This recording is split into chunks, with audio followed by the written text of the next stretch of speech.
Welcome to Source One's live coverage of the 2025 federal budget final vote. My name is Nico Lagan, my co-host Jason Lavigne, and today we are joined by two of the Canadian Taxpayer Federation directors, Kris Sims and Franco Terrazzano. Terrazzano, welcome to both of you. You must have your name bastardized quite often, right? Yeah, a lot. I mean, hey, you got my first name right, which is good. I remember growing up in, whenever we would have like a supply teacher, they would call me Marco or Jean-Luc or something like that. So, hey, first name's right. That's good. Six. I can pull off 6 letters. Thank you, though. Thanks for the vote of confidence there. Is that something that you're looking forward to? Guys, thank you for being here, by the way. We're going to start there, but I want... Did you do a Freudian slip? That's a great question. I'll let you guys answer. That was not on purpose. You're catching me with, yep, that was not on purpose. It's great, though. But you guys could answer that question if you want. Sorry, I didn't hear it. What was the question? Will there be Are we looking at a vote of non-confidence? Yep. Oh, where we are. Yeah, I mean, this is a vote of non-confidence. I mean, who knows what's going to happen in the next 2 hours here. I just saw that Elizabeth May says that she's now going to vote to support the budget. So what, like the government's one vote away from a majority, a couple away. All you need is a couple abstentions. And there you go. The budget passes. I'd be very surprised if we head into an election, right? I imagine that there will be some MPs who forget to vote today, somehow they might have something else come up. But look, like one of the biggest issues that I see over the last couple of weeks is that the Carney government, the federal government, has this budget and it's a disaster, a complete disaster. And instead of actually talking about how bad the budget is, right, borrowing tens of billions of dollars every single year, mortgaging Canadians' kids and grandkids' future, we're talking about palace intrigue. So I actually think that's like the worst part of the last 2 weeks or plus, really, of political theater in Ottawa. Mm-hmm.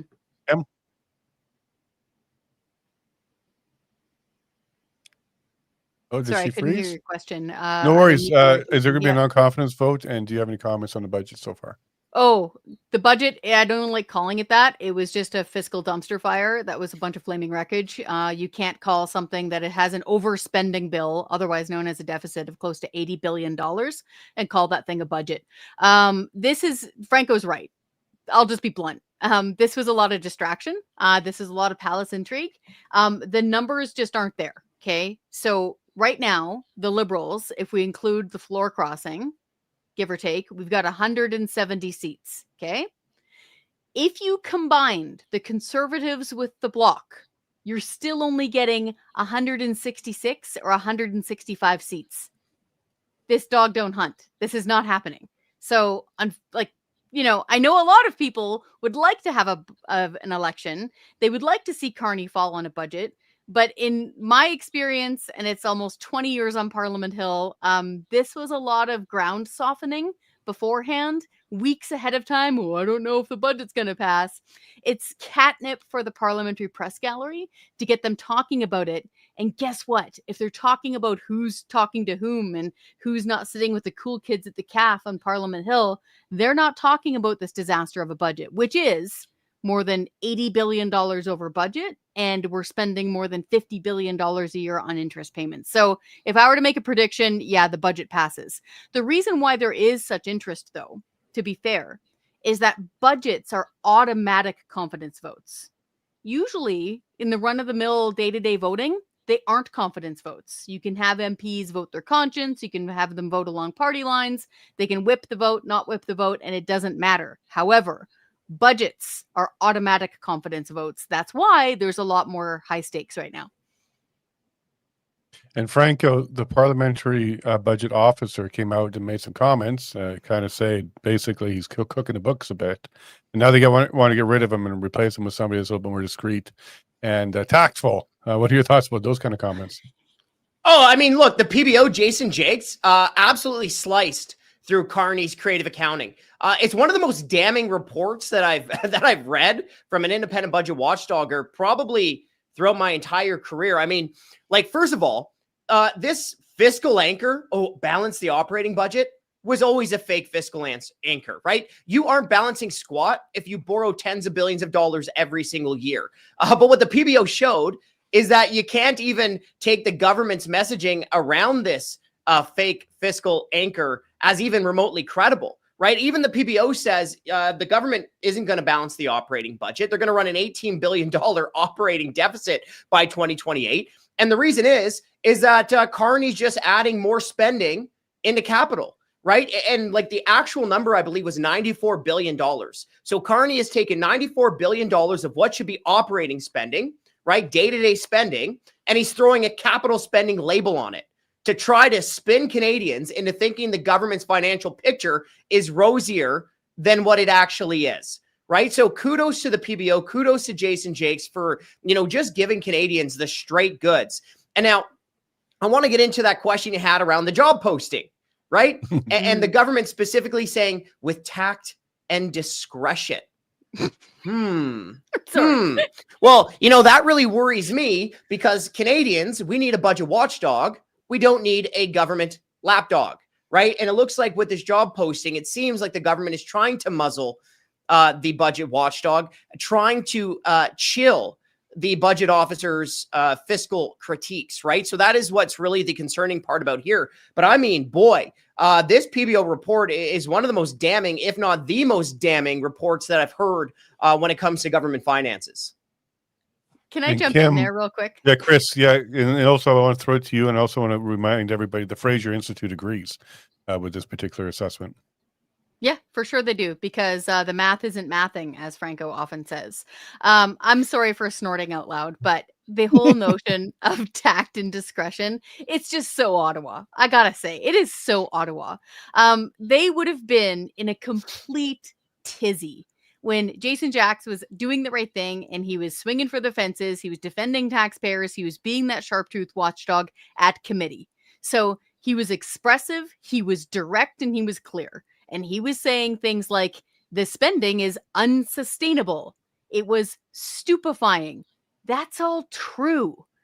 But take a look at the response from official Ottawa. Now their job posting is reading for tact and discretion. Like, I'm so glad I'm wearing my pearls because I can officially clutch them. Like, they were more worried about him being, indelicate with his comments, rather than the fact that they're running a close to $80 billion deficit. Folks, this is not a garden party, okay? At least it shouldn't be. But they're acting as if we showed up in boots and we didn't wipe them before coming through the door, when all we're saying is, you gotta quit wasting money. You have to stop piling on the debt. The budget should really only be a few charts long. It really should. Maybe 10 pages, okay? It is close to 500 pages. It is mostly fluffy nonsense and creative accounting. But unfortunately, the international credit rating agencies, they're not amused. They don't think this is cute. They don't care if Carney is doing a spangled label on his bucket and calling it investment instead of spending. At the end of the day, it's the bottom line and how much money they're spending. And we've already gotten a warning. Yeah, and hey, let me just add one last thing to all those politicians out there. If you don't want to be called out for having unsustainable and stupefying debt, don't release unsustainable and stupid budgets. Let me ask you guys a question. Really is. But let me ask you guys a question, because one of the things that they did through that budget, they used the term investment, which we all know that governments are not capable of investing money. They tax money, but they can't make profit, and that's the definition, unfortunately for them, of investment. But as per my calculation, they have 89 point something, so let's call it $90 billion on top of the 78 million that they announced for 25-26 over the next 5 years, which they're calling investment.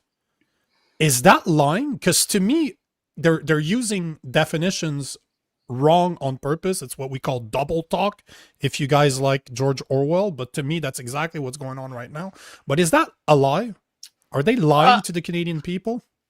Yeah, one of you guys said cooking the books earlier. I like to call it creative accounting. I mean, take it whatever it is, right? But the government is literally taking about $94 billion over a handful of years that should be operating spending and just putting the capital spending label on it.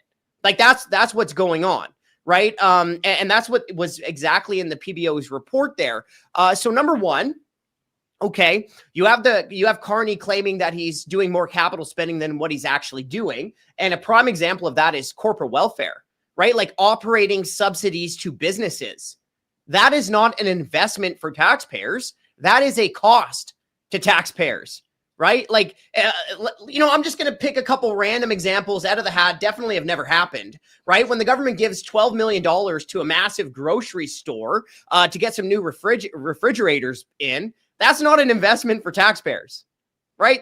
When the government gives a bucket of cash to like a pasta manufacturer, not like that would ever happen. That's not an investment for taxpayers. That's just pure corporate welfare, right? But number two, let's attack the root ideology, okay? The root ideology is essentially the government can borrow its way to prosperity. Mm-hmm. Where have we heard that before? Mm-hmm. I don't know, 10 years ago during the 2015 election of the Right Honorable Justin Trudeau, when he said he would run these tiny little, small little deficits, balance the budget in 4 years. And why was he running those deficits? For infrastructure to grow the economy, right? That was the 2015 playbook of Trudeau. Well, how did that work out, right? We don't even have to talk in theory. We can look over the last 10 years. It was a failed social experiment, right? The economy stagnated. Inflation ravaged out of control to a 40-year high. To this day, for many working Canadians outside of the Ottawa bubble, life is still unaffordable, right? So we just saw this playbook. You don't even have to use theory, right? We don't even have to talk about Austrian economics, although we'd like to. But you could just look at the last 10 years of the Trudeau government to show that it was a failed social experiment. By we, Franco means him. He would love to talk about Austrian economics, but no, he's absolutely right. He's absolutely right. That is what Trudeau ran on. Folks who were old enough to remember the 2015 election, you remember Prime Minister Stephen Harper at the time making a joke at Trudeau saying, oh, he's going to run little itty bitty deficits, little tiny baby ones. Aren't they cute? Well, that never happened. And we didn't grow the economy from the heart outwards, as that was actually a line that Trudeau said. The budget never balanced itself. And all joking aside, I actually can't remember. Franco, was it 2019, that budget? He had promised to balance that one? Yeah, he promised to balance the budget in 2019. He missed that target by a small little $20 billion. This is it. This is it. And so we're just, we haven't had adults in the room when it comes to the budget and it comes to math and money now for 10 years.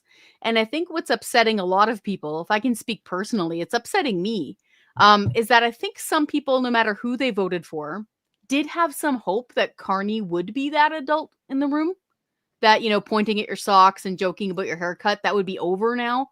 Like we would actually start talking about debts and deficit and paying it down and being able to afford things again. But we're not seeing that. And to me, it's inexplicable why we aren't seeing more maturity and fiscal reasoning coming from Carney. It's a good point, and I remember when the budget, the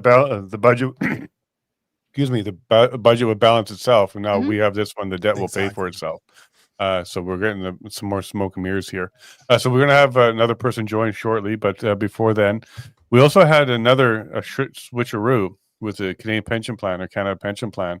It used to be a liability when it was listed in the budget, but now it's an asset as part of the debt to GDP ratio calculation. What's your thought there, Franco? Yeah, so, I mean, this isn't necessarily new, right? So the Trudeau government was doing this for a little while as well, where they would point to Canada's net debt to GDP ratio. And I'll give another kudos. Jason, I think you mentioned the Fraser Institute earlier, but the Fraser Institute has been calling out the federal government for a number of years now, where, look, what they're doing, again, is trying to paint a rosier picture of the finances by including the CPP as the assets against the debt. But look, like that essentially implies that politicians could raid the CPP fund to help pay down those debts, right? Liabilities minus assets. But look, again, kudos to the Fraser Institute, because for a number of years now, they were rightly calling out the Trudeau government for trying to play the same trick on Canadians. And I remember this because I've been going to parliamentary committees now, testifying there for what, a handful of years. And I remember every time I would go to these committees, politicians would say the same thing. Well, look at our net debt to GDP compared to all these other G7 countries. Number one, if you're talking about these other G7 countries and you're bragging, that's like bragging about being the most sober person in the drunk tank. Right? Like they're all massively in debt. Like, well, that's not a good thing that you're beating out one of these countries that's running insane fiscal policy. But number two, I mean, the government has essentially been trying to paint this rosy picture of the state of our finances for a very long time. I remember because I had a nice couple back and forths with some of these Liberal MPs in committee. But also too, right? You expand the numbers, you look at gross debt, and you expand the comparison to more industrialized countries, more of our peers, and Canada's right around the basement. Like, we are not good. Then you look at some of the provinces, right? Like Newfoundland and Labrador, which is like really not doing well. And, the picture of Canada's finances is really quite bad. And welcome to Gov Corrupt. Thanks for joining us. And we'll jump on a question for you in a second here. Kris, can't we just take our mortgage and move it as an asset, and all the money that we haven't paid out yet can become an asset and we can start using it for our debt ratios? This is one of the things, right?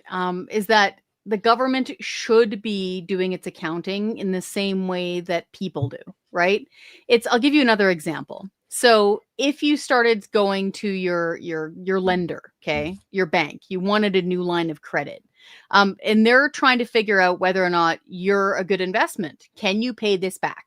And will I be paid back with interest on time? If you start telling them big tall tales like, oh, well, my brand new pickup truck with all the bling on it, that's an investment I'm making on your behalf. The jacuzzi tub I'm installing, again, that's an investment. My big screen TV, investment. They don't buy it. They just see the dollar figure. They just see the spending. And so this is where the government has got to get real. And I have to stress, if you are listening to this show, especially if your member of parliament is a Liberal, I beg you to please email him or her, phone him or her, tell them that you expect them as Liberals, okay, to wake up to this budget reality. Tell them to reach back into the ghosts of Liberal government pasts, okay? Back when Paul Martin was the finance minister, big Liberal, okay, total red team jersey there.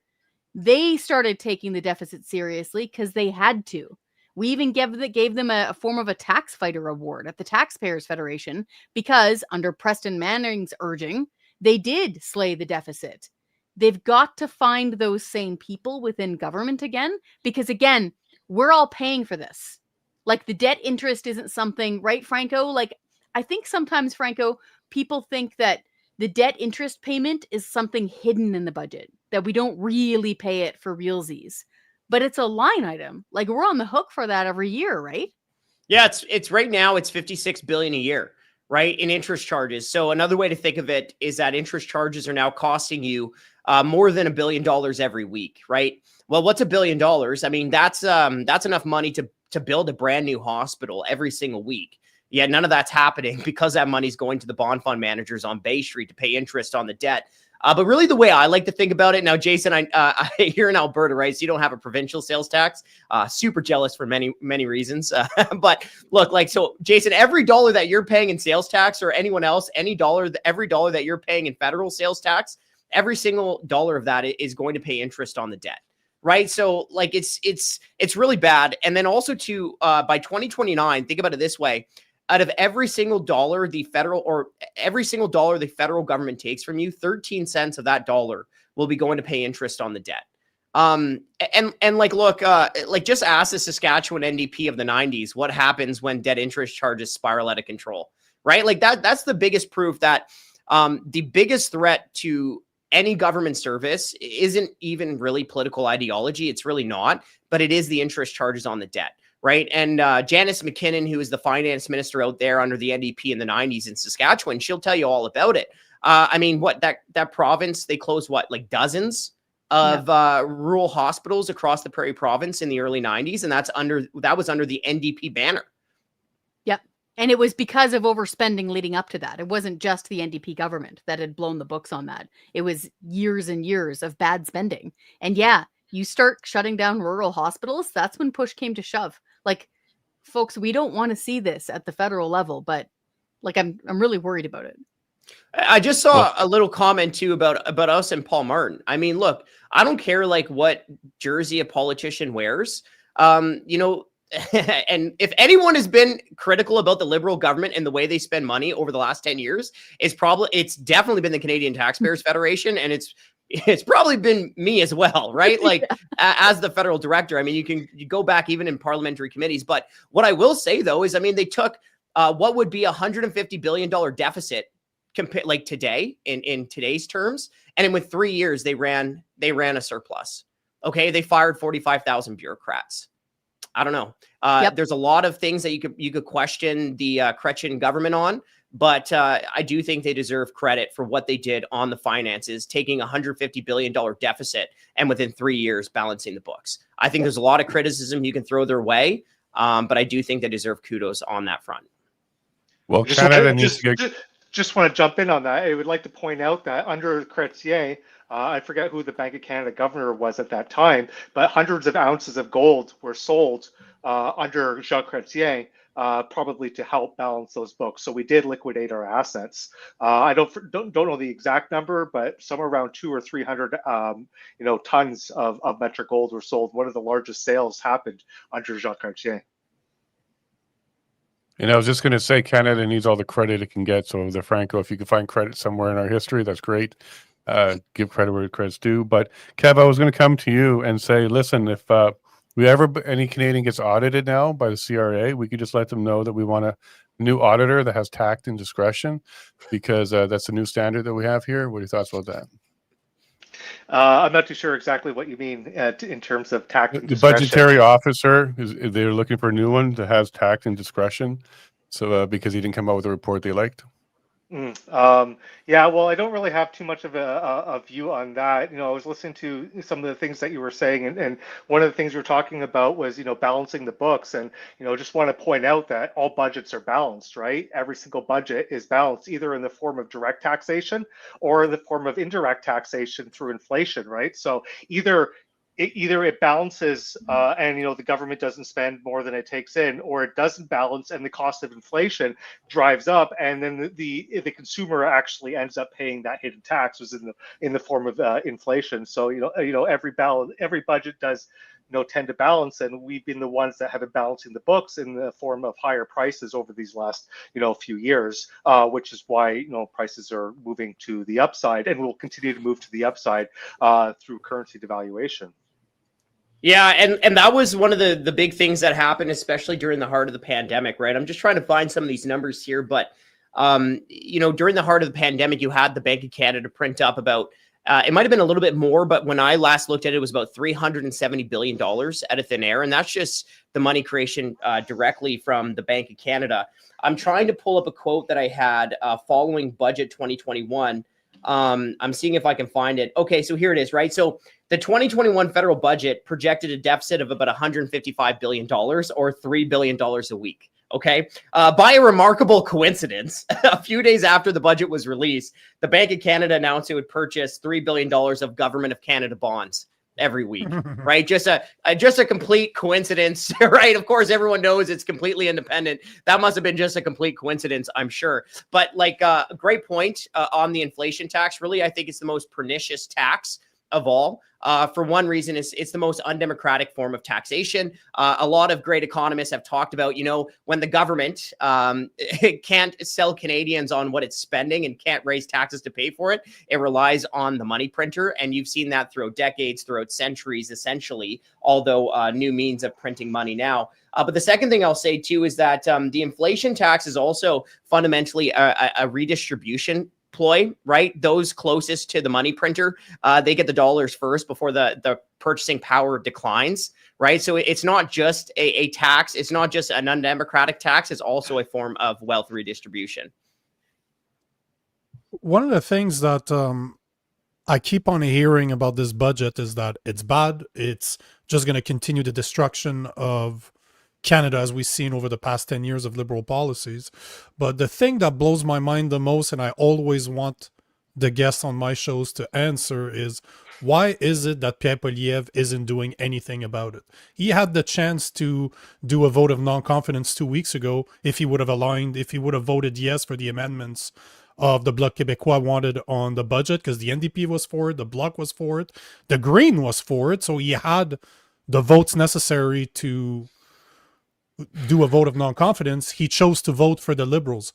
So why is it that if this budget plus the past 10 years of liberal policies are really destroying the Canada that we know, the Canada we grew up in, why is it that the Conservatives are not raising the alarm, as in, we're cooked if this passes? Franco? Yeah, okay, that's a good question. Look, I'll also just point out that also Mr. Poilievre in his election platform wasn't promising to balance the budget either. Right. It was another big concerning thing from the CTF perspective. And look, we're happy to call out conservatives whenever they're doing some bad stuff to taxpayers. Like, Kris, what was that last guy's name who ran on a carbon tax? I don't recall. Previous conservative. Yeah, I forget his name as well. Yeah. Big fan of the carbon tax, that guy. Yeah. Yeah. So look, economically speaking, like just pure economics, like I do think the Conservatives should run on cutting spending and balancing the budget. In fact, even politically, I would say that they should run on a against Ottawa platform. Like, this is how the elites in Ottawa are soaking you, right? And just keep pointing out all the different ways that Canadians are getting gouged because of the government, because of the bureaucrats, because of the politicians, because of all the appointees who are shielded behind the golden gates of government. Like, I think politically that would sell. But unfortunately, I don't know what their political calculation is. I have no idea. But, you know, I would love to see a member of parliament being like, no, like even a smaller deficit is not the way to go. We have to balance the budget. We have to legitimately cut spending. Now, since the last election, I've seen Poilievre move in a better direction, right? I know he was on with Vashi on CTV saying that we do have to, cut billions of dollars from the federal bureaucracy. Like, that's good to see. Like, finally, some politicians willing to actually say, like, it has to be more than attrition. Like, we actually do have to cut billions in spending. So that's good. But like the truth of the matter is that we are so far past the point of tinkering that regardless of what party's in there saying, oh, it's just attrition or, you know, some small savings, like, we have to go much further than that.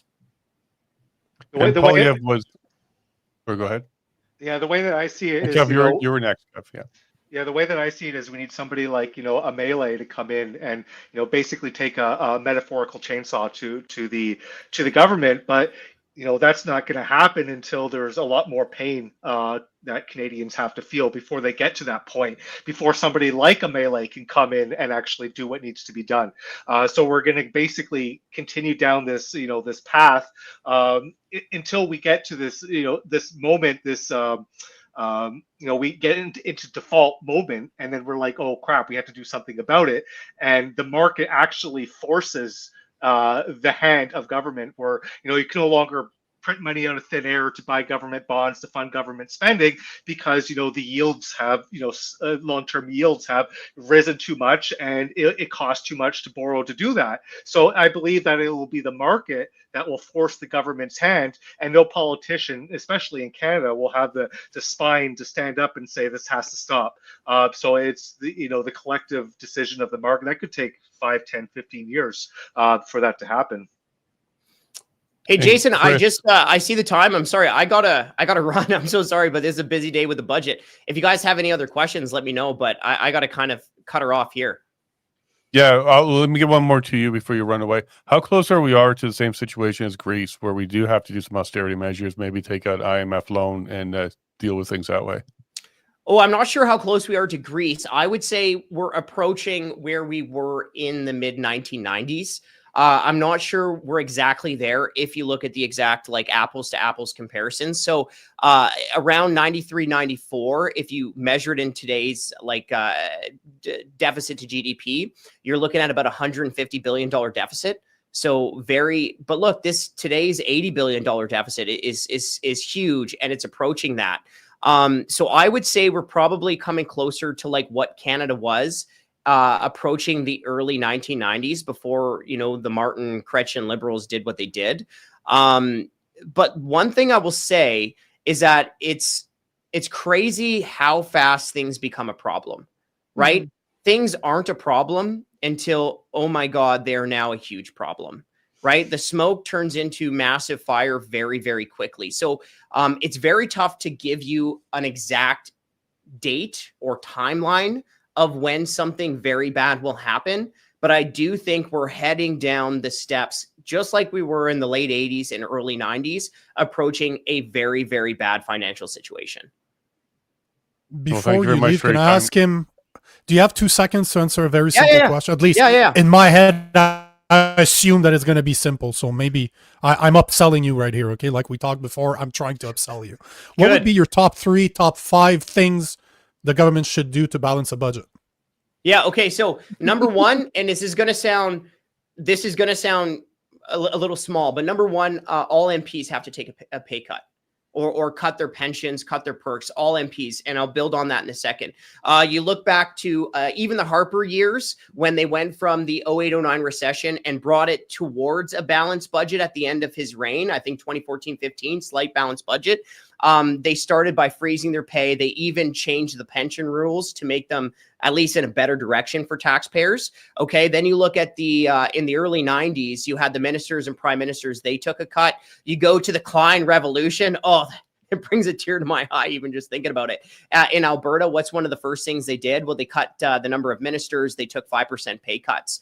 You see similar things that happened in Saskatchewan and under the Harris government during the Common Sense Revolution in Ontario. So number one, you have to cut your own pay and perks. And the reason is because this leads us into number two. To be able to find savings into the bureaucracy, you have to show that you have the moral authority and you're also willing to take a cut, right? You have to kind of build that up. And the second place that they have to cut is the bureaucracy. Like, make no mistake about it, they have to fire bureaucrats.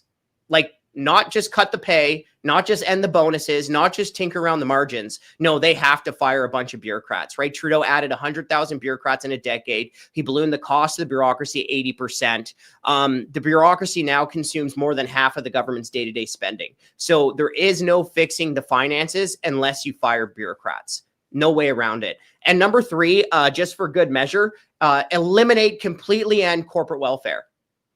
Corporate welfare is like $11 billion a year, right? So think about it this way, right? You take money from Canadians, you take money from our small businesses or entrepreneurs, you take money from market investors who want to put their money in Canada, and then you give it to these select multinational corporations, or not even just multinational corporations, some businesses down the road.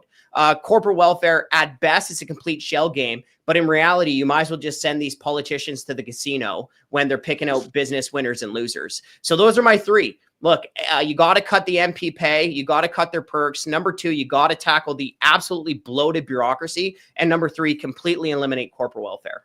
Those are three good places to start. There's many others. Here's another one. I'll give you one more. Foreign aid. Foreign aid. You got to cut foreign aid. In the last year, where records are available, the government spent $11 billion on foreign aid. To put that into perspective, that's almost twice as much as what the government spent through the entire Department of Veterans Affairs. Right. What is your opinion on running deficits just to hand money over to countries, to other countries? Like that's an easy question. It's crazy. There is no money. There is no money. That's not even immoral. That's criminal. Yeah, look. What I'll say to it is that it's crazy. Carney's, even in his own budget, he's talking about scaling back foreign aid. So I think the government has completely lost the argument on it. There is no money for it at all. And look, like, I'm right in downtown Ottawa. I don't know if you guys have been to Ottawa lately, but you have Parliament Hill. It looks all beautiful. 3 blocks away, you can see that we're still dealing with massive challenges in Canada, to the point where it's very, very sad. Right? Like, it's actually depressing to see how many people are going through a very, very difficult time in here. One example I always like to give, because I know it very close to home. You have Canadians who are waiting sometimes years in pain, agony, trying to get a hip replacement, right? And yet the government spent about $7 million on like gender responsive approach to universal healthcare in the Philippines. It really is quite disgusting when you think about it that way. So very immoral, wrong, and maybe criminal, as Kev puts it out there. Well, Franco, let's let you go, and I'm sorry that you're downtown Ottawa. I feel for you. You should be out here in Alberta. Well, thanks, guys. Sorry I got to leave, but this was fun. Yeah, we'll talk again soon. We'll catch up after this is all done. Take care, man. See you guys. And have a good evening. Good plans for you. All right, Kris, let's go to you with the same question. Where's Poilievre or the opposition on this? He was a minister, the shadow minister of finance. He should know how this goes. Why is he not being stronger on this? I see them all voting against it, I assume, today. I was going back because what you said there kind of piqued my interest. I'll put it this way. I haven't watched direct mainstream media in quite a while, in a few years, even though I worked directly in it for a long time, including as a member of the Parliamentary Press Gallery. I don't know why they had that one little game playing there. I see it on iPolitics on why it is that they allowed them to survive one of the confidence votes. So I actually couldn't tell you that one. I know today I just got off the horn with Aaron Gunn, who before he became a member of parliament for Vancouver Island North Powell River, one of my home ridings originally in BC, he of course was the guy who made the documentary Vancouver is Dying. And to Franco's point, there is so much misery and suffering right in front of our eyes from fellow Canadians. And I personally, I really like Aaron, so I'm biased. But I thought he did an amazing job of that documentary. I just finished interviewing him for Juno, and they're all fired up. Like, they're all voting against this. They're all making this a big confidence vote deal. So as to why they let one slip through, looking at that iPolitics article, I actually don't know what that would be. I do know that they campaigned on reducing spending. They campaigned on getting rid of the carbon tax, which we're really happy to see it gone. Maybe not in the form that it was eventually axed, but it was gone.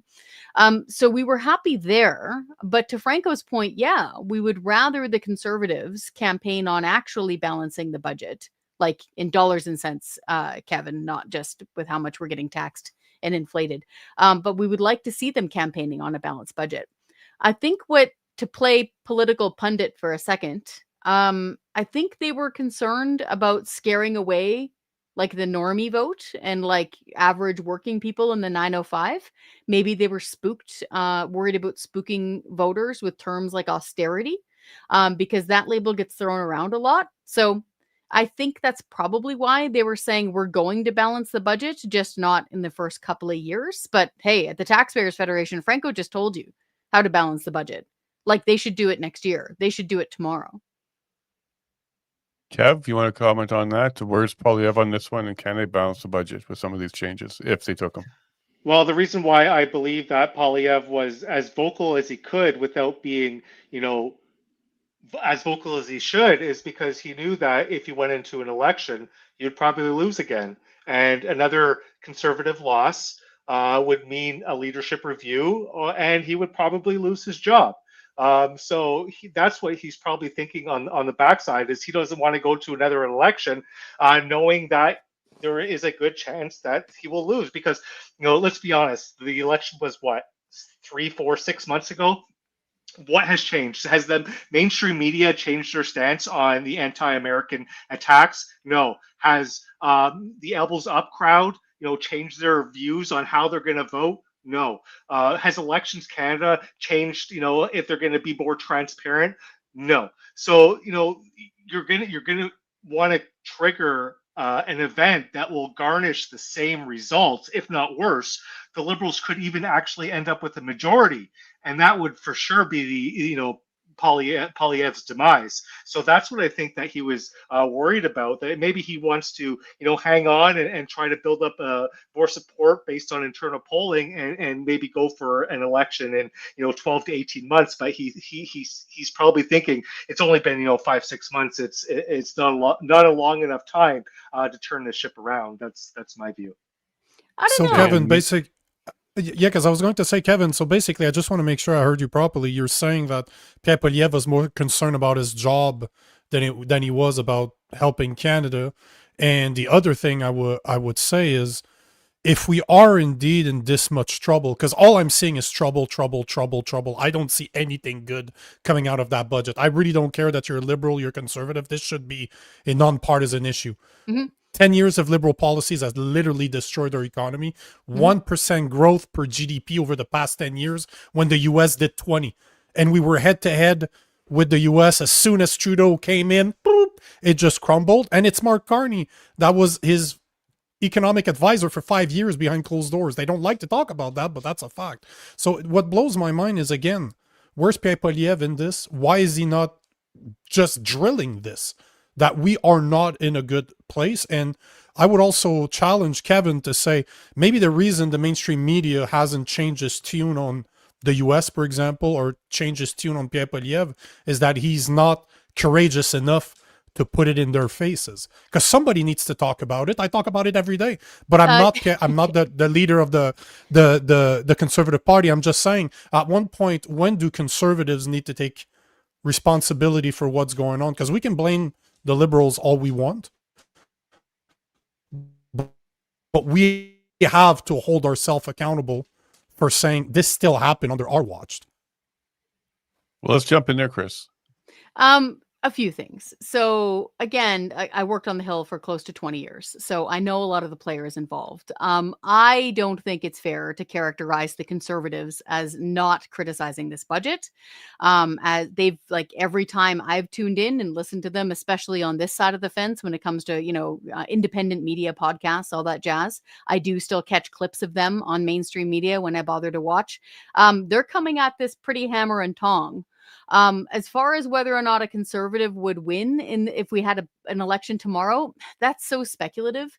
I mean, I think a lot of us would have guessed a year ago that Pierre Poilievre and the Conservatives were about to form a majority government. That's what all the polls were saying. They were riding high in it for a year, and then all of a sudden, Trump happened, right? He opened his mouth. He made a joke about the 51st state. Mainstream media goes crazy. Everybody gets distracted, and they go into an election, which is what occurred.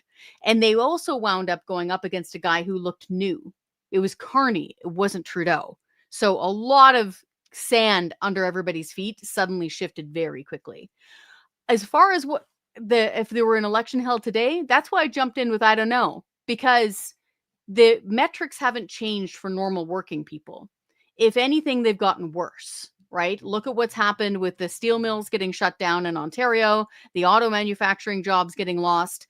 And I think now, the longer that Carney goes on the record making the wrong decisions, if he starts making right ones, I'll be the first one to say that's a good thing. But so far, he's making wrong ones.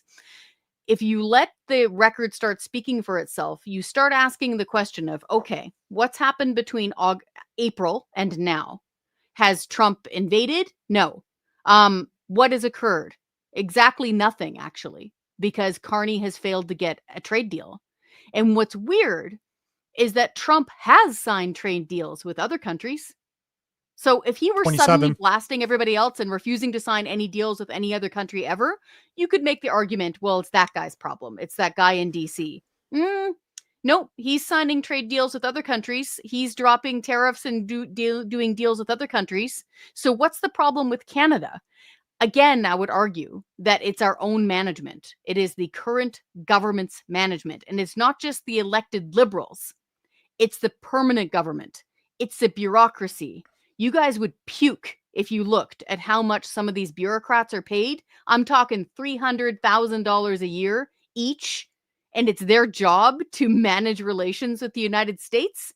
They're doing a terrible job. So I don't know. The consistent messaging I'm seeing currently from the opposition is that they don't like this budget. They want them to rein in spending. Well, can I kind of put you a little bit back on that one, Nico? So, Kris, here's where I think we would like to see a little bit more push. Pierre coming out and say, this is a horrible budget. We can't afford it. We need an election. We need to change leadership, and only we can fix it. If he came out with like a message like that, I think it would be a little bit easier to swallow. Okay. But currently, he's saying no election, and we just want an affordable budget. He's basically calling against an election, which means Mark Carney has no threat. no push. Okay. I think that's where some of us are looking. Like if he came out and said, "This is so horrible. We're demanding an election. Canadians need new Exactly. leadership, and we're the new leadership," then we can, get behind that. But he's pretty soft on that kind of messaging at this Oh, stage. okay. Fair enough. I don't watch the shows anymore. I watch us. I watch podcasts. Yeah. I watch independent media. But I don't watch the 5 o'clock shows anymore. So if that messaging has been soft, I don't know, man. I And- think I'm still and- hearing from normal people all the time who are sick to death about not being able to afford stuff. And also this is outside of taxpayers' wheelhouse, but the crime, man. The problems that people are having in their day-to-day lives, the affordability element combined with crime, that hasn't changed. It hasn't gotten better. So I don't know. I think the factors would still be the same going into another election, but I know. Call me an crazy Well, Albertan. there's actually a few more low-hanging fruit, like you laid out. No deal with Trump, he could hit that pretty hard. Crime going up, he can hit that pretty hard. Groceries going up, he can hit that pretty hard. But he's not. So, Kev, let's jump to you on this one because you kind of pay attention to some of this. Is Carney not Carney, but is Pierre not hitting hard enough? Well, Pierre Poilievre, to me, I don't know how many people that listen to you or, conservatives, but he was always a person that was a follower, never really a leader, right? He would be the one that would look at internal polling and see what people were saying before he would, base an opinion and come out on a stance. We can go all the way back to, COVID with vaccines. He criticized Justin Trudeau on not bringing vaccines out fast enough, not closing the borders out fast enough. He aligned himself with the, attacking the United States with dollar-to-dollar tariffs. So, on the big things, on the things that I see as important and some things that you should take a stand on, he generally tends to go with with the uniparty, and on other things that he generally waits and sees what happens before he comes out and speaks about it, or he doesn't say anything at all. And that's why I believe that he's more of a follower other than a leader, and he's listening to people in his inner circle that are telling him what to do. And if you take a look at Donald Trump, nobody tells Donald Trump what to do, right? He goes and he just runs his mouth.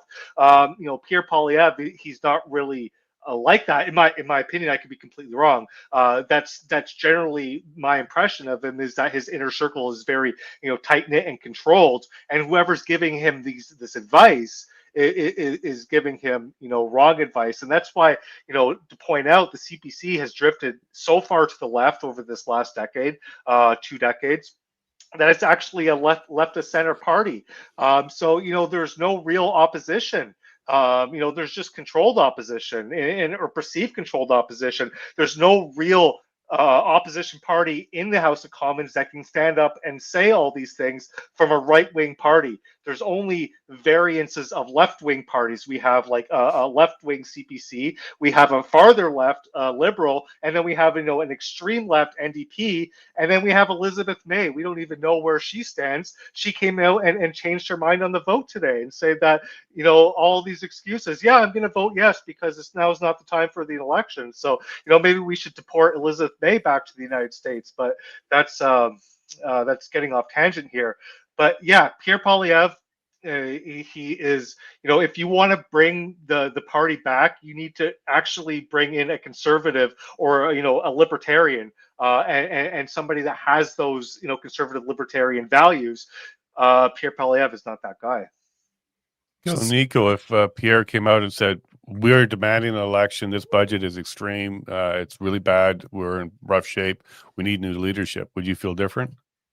No, because he had the opportunity to do it. To me, it's all talk. And that's the problem that I've seen with Pierre Poilievre. I know a lot of people that know him behind closed doors, and he stands for the stuff that I believe in.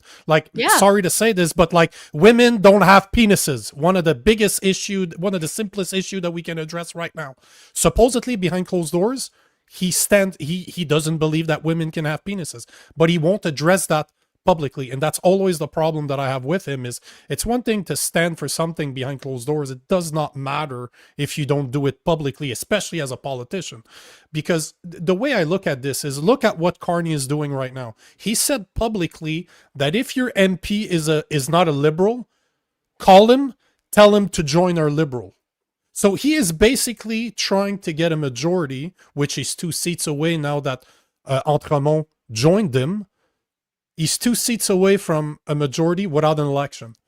Pierre Poilievre had the opportunity to call out an election 2 Fridays ago, and he didn't take it. That opportunity is gone. We're not going to see an election today. Come on. Even as Kevin is saying, what's her name? Elizabeth May just said that she will vote for it. So we're screwed. No matter what he needs, every single person to vote against it in order for that budget not to pass. So no matter how we look at it, that budget is going to pass today. And I believe 2 NDPs are abstaining, so that's automatic pass. Yeah, a bunch of them, like the interim leader said that he said it that chances are he's gonna abstain too. So, but the point I'm making is that no matter how we look at it, it's just a matter of time before the Liberals get a majority, because they're gonna steal. I like to call it stealing, because to me that's exactly what Mark Carney is doing. It's something that's never happened in Canadian history. We've had people walk the floor and go to the other side, but never giving a majority to a government without gaining it through an election. So that's why, to me, what he did 2 weeks ago is too little too late. Like, you can vote against it today, but it doesn't change anything. You don't have the vote to turn it down to bring an election. I just see it as, I don't believe it's a missed opportunity. To me, it's controlled opposition. Kevin used the word, the expression controlled opposition. That's exactly how I see it. And how they acted 2 weeks ago is exactly kind of proving that point. Because no matter what, no matter how I look at it, the Liberals will have, within the next year, they will have a majority that will have come without an election. We're looking at 2.5 years before an election. They're not going to ask for an election if they have a majority government. So this was, to me, the last chance we had, because it's never going to produce itself again over the next 3 years. So, Kris, what's going on with the CPC? So we had the Nova Scotia he crossed the floor. In Edmonton, we have an MP who's resigning, and news came out today, a couple of reports came out today that 2 CPC MPs decided not to cross the floor. They don't want to be looked at as traitors for the rest of their lives. What's going on there? Is that a internal confidence issue? Or what do you think's going on there? So just in my experience, taking off my Taxpayer Federation hat, my experience is that after an election, this stuff kind of shakes out. Okay. And especially leading up to things like budget votes and confidence votes, these things do shake out back and forth, meaning you do get some floor crossings. That this has happened before. I was working on Parliament Hill. I was in the mainstream media back when Belinda Stronach very famously crossed the floor and joined the Liberals. And then she supported them in their budget vote, in their confidence vote. And a gentleman who is now passed and no longer with us, a very good gentleman named Chuck Cadman. Folks might remember him. He was a Reform Member of Parliament and then Canadian Alliance and eventually Conservative. He was really there for one issue, and that was criminal justice reform, because his son was murdered by a repeat offender. And I remember distinctly him standing up and voting in favor of the budget. So this is all to say that we do see some drama on Parliament Hill from time to time. Usually it's around just after an election, okay, where people don't get the appointments that they may or may not want, no matter what the party is, and 2, up to and around a budget vote, a confidence vote. So what happens is people are on the horn back and forth, the government whip, government house leader, they're trying to bend each other's ears back and forth. They're trying to get more support in order to shore up their budget. As the Taxpayers Federation goes, we are big fans of having recall legislation. So here in Alberta, for folks who do live here, aren't we lucky? We have recall legislation at the provincial, municipal, so at the city hall, and actually at the school board level. It's a pretty good tool for democracy. And at the very least, we think that there should be recall legislation available to folks in the federal level, because what that would do is it would force a by-election. And that way, the folks in Wolfville and surrounding the Acadie University that's right there, those voters would have a chance to say yes or no to this floor crossing, because so quickly after especially so quickly after a vote, after a big general election, I imagine there's a lot of people there who are pretty upset, who don't feel represented. So at the very least, having that tool for democracy, having a recall legislation mechanism at the federal level, that would automatically trigger a by-election if they got enough signatures. So that's probably the right thing to do here. I did want to say, like, again, a lot of this I think is a lot of distraction. Like, the numbers were always there for Carney to have this pass. The NDP, like, it doesn't have a leader. Like, who would be on the leaders debate stage? Whose face and name would have been on their campaign lit? Like, I was born in the morning. I wasn't born this morning. Like, the NDP was not voting to go to an election. It just wasn't in the cards. Yeah, absolutely. I saw that one coming up from a mile away. They wouldn't Yeah. survive another election. Liberal will probably focus on where their seats are to try and get them. And I see that you have to run shortly. So let me kind of just ask a final question here for you. I know you don't like spending tax money, but the major projects list came out. Alberta's not on it. And then during the budget announcement on November 4th, they didn't talk about energy and prosperity in Alberta at all. Are you seeing that as kind of a little bit of payback for Danielle Smith standing up to Carney, or they just really don't care about Alberta and they're really showing it at this stage? It's unfortunately both. So I'm a transplanted Albertan. I'm so glad that my family was able to flee here in 2022. It's a wonderful province. How do I put this? Okay, this is multifaceted. A, Smith is doing the smart thing by calling Carney's bluff and saying essentially, okay, you have this fancy, what is it called? National Projects Office or Nation Building Office, whatever. They always put some sort of fancy title around it. But the problem, of course, is that we have been a scarecrow for private investment now for 10 years. Like, businessmen would not leave their wallet on our park bench, okay, in Canada, because Especially on Lethbridge. that's because we've been killing, because we've been killing investment, right? We've been killing investment. We've been shutting down pipelines. We've been blocking mines, okay? We've been saying no, no, no all the time. And so, of course, when a major project is offered, there's no takers because investors don't want to see their money get wasted. They want a sure thing. So Smith was smart in saying, all right, I'm going to call your bluff. Alberta, the province, is going to be the applicant to your magical nation building office. And what that will do is two things. A, she has promised to not spend taxpayers' money to build a pipeline. We've already done that before. We don't want to do it again. But B, government usually deals with consultation and paperwork and all the other hoop jumping nonsense. That's what she's taking on, is the hoop jumping and the box checking and the consultation. So she was smart to call his bluff there. So they don't have all their ducks in a row right now. They haven't made the formal application. They haven't finished the consultation with different groups that would be in a Northern Gateway pipeline route.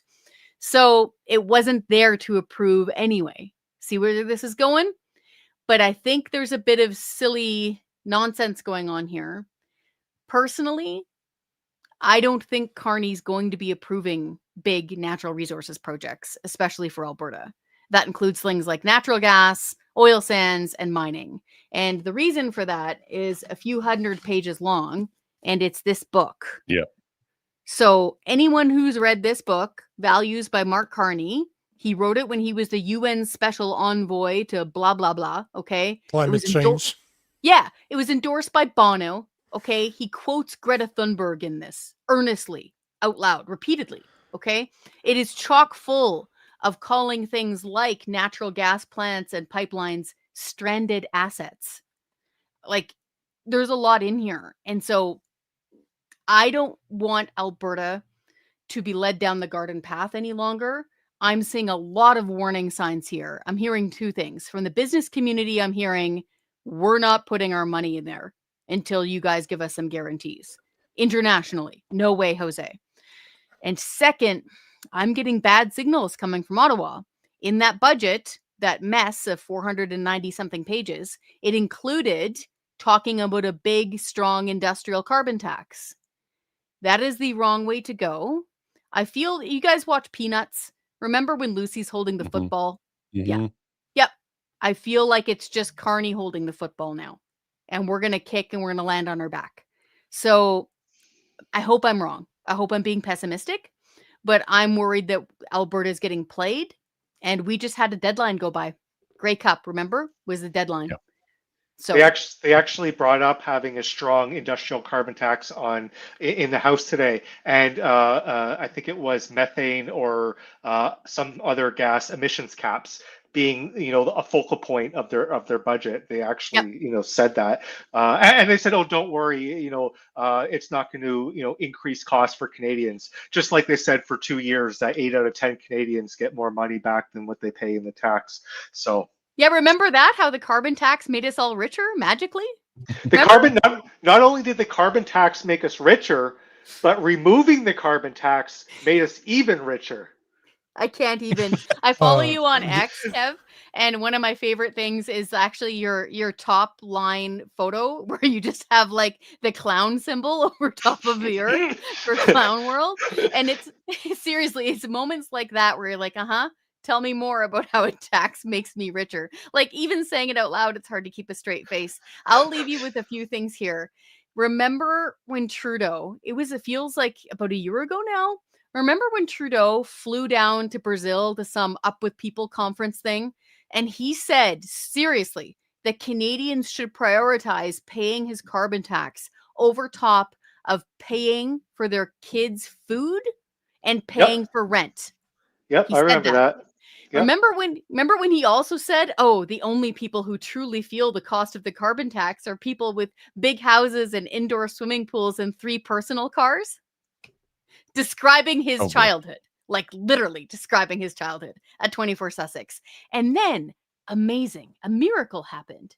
Trudeau steps down, new guy comes in, and all of a sudden, we had Liberal MPs standing at gas stations talking about scrapping the carbon tax. Like, hallelujah, it finally occurred. And I think this is what Franco was getting at here, of nothing happens, and suddenly it does. It's when the dam breaks. That's right. So we have got to use that to our advantage here. We have got to make that wake-up call happen for things, I'm serious, like the debt. Like more than $50 billion a year.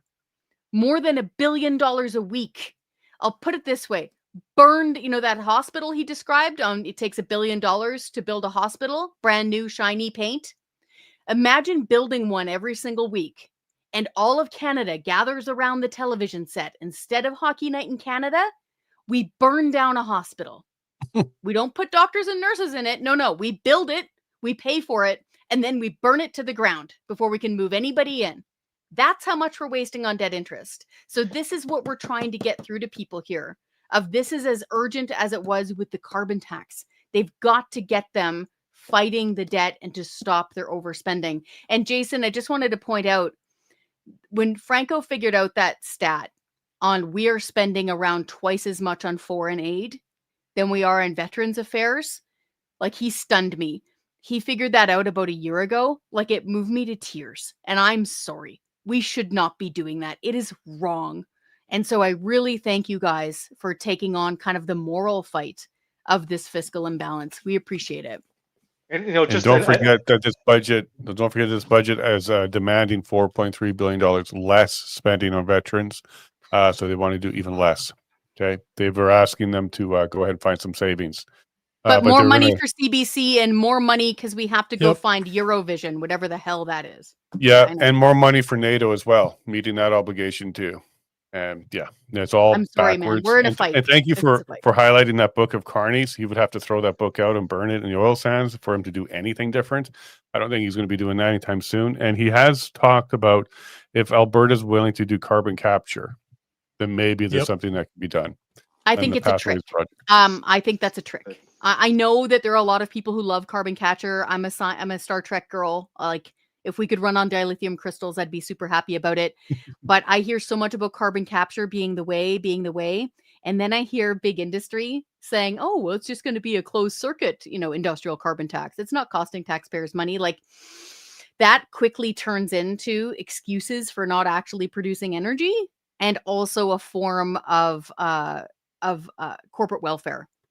And I'm worried that they're relying too much on let's do carbon capture while we hand you a huge industrial carbon tax and we keep your emissions cap on. I hope I'm wrong. I Well, really hope I'm wrong. you just have to look at who's getting the contracts for these carbon capture, deals, and they probably, you can probably follow the money all the way back to Brookfield. I can, They I, do.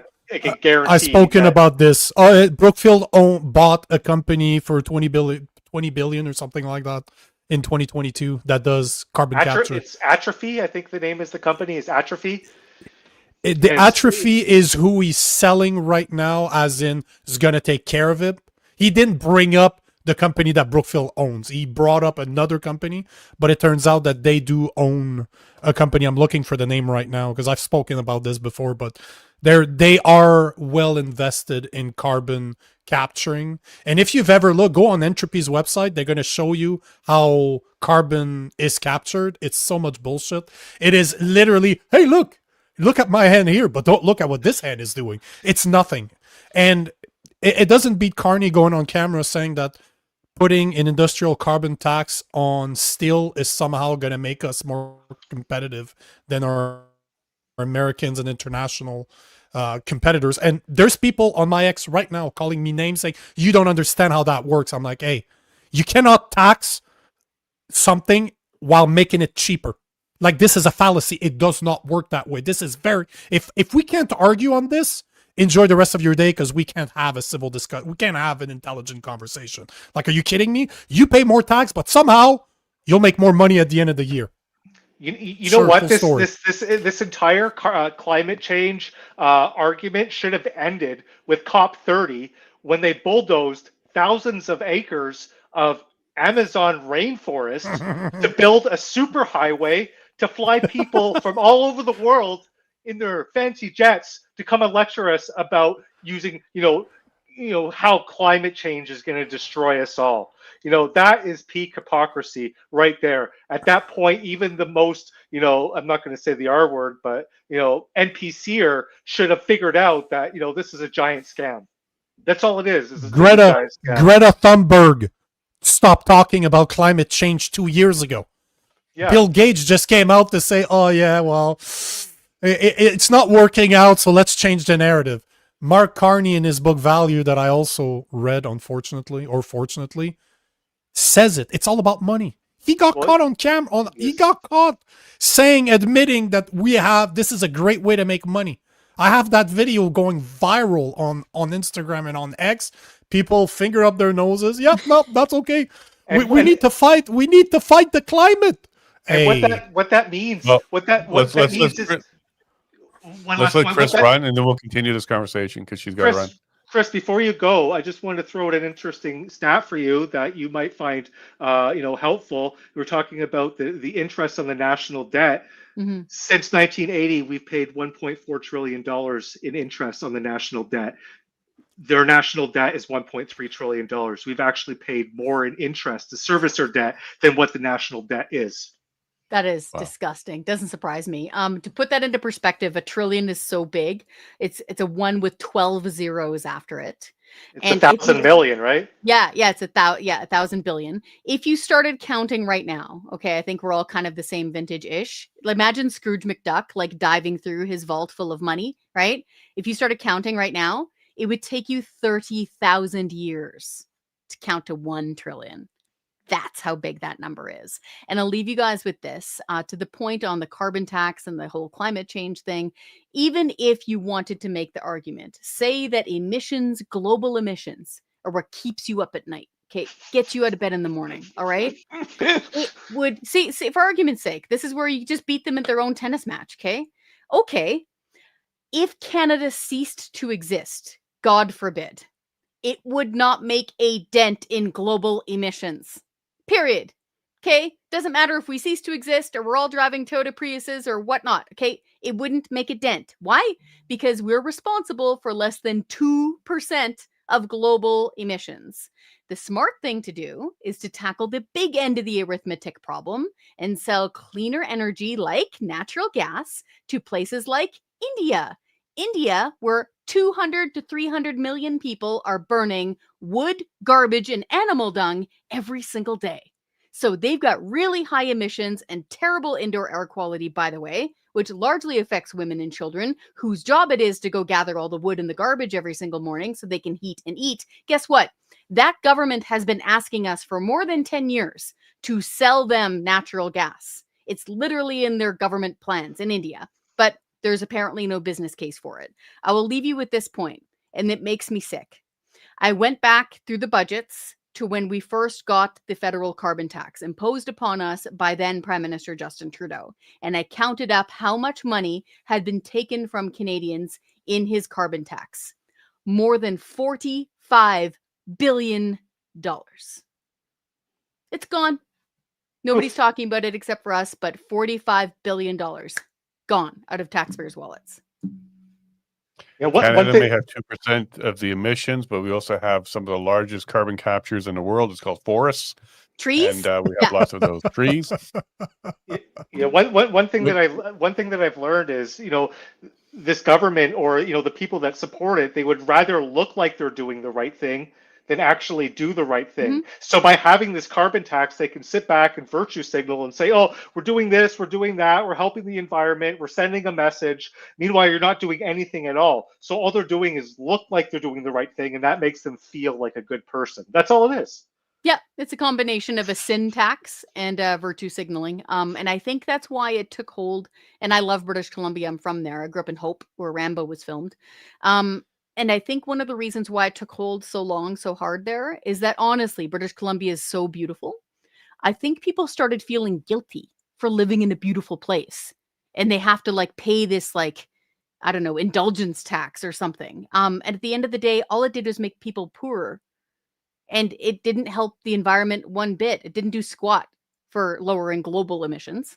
If we really wanted to do that, they would actually need adults in the room and figure out how to do that, like selling, like I said, natural gas to places like India. But again, we are $45 billion out from start to finish, clock to clock, of the consumer carbon tax. And I wanted to warn people that Carney is changing his industrial carbon tax.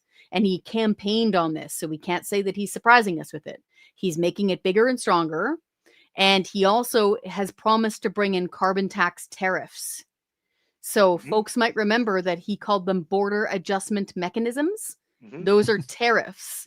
And that is because, of course, this Mark Carney looks around the world. And he just said this in February. So I'm not picking on an old book or something. But back in February, he said that he wants border adjustment mechanisms. And if you read this book, you'll understand why. Because if Carney looks around the world and he finds a country that doesn't have a carbon tax nationally, it upsets him. It upsets him so much that when we take something in from that country, import something into Canada, he wants to hit them and punish them with his own carbon tax. And that's going to be a carbon tax tariff. So those are coming too. And we all know that the Canadians will pay the tariff. That's right, because we're paying for the higher price on the item. Tariffs are just trade taxes. That's all they are. So if we slap a tariff on something coming in from the United States, for example, which does not have a national carbon tax. In fact, Bush, Clinton, Bush, Obama, Trump, Biden, and now Trump, all of those presidents said no to carbon taxes, all the way back to the original Earth Summit in Rio, to the original Bush. Okay, so it crosses all party lines.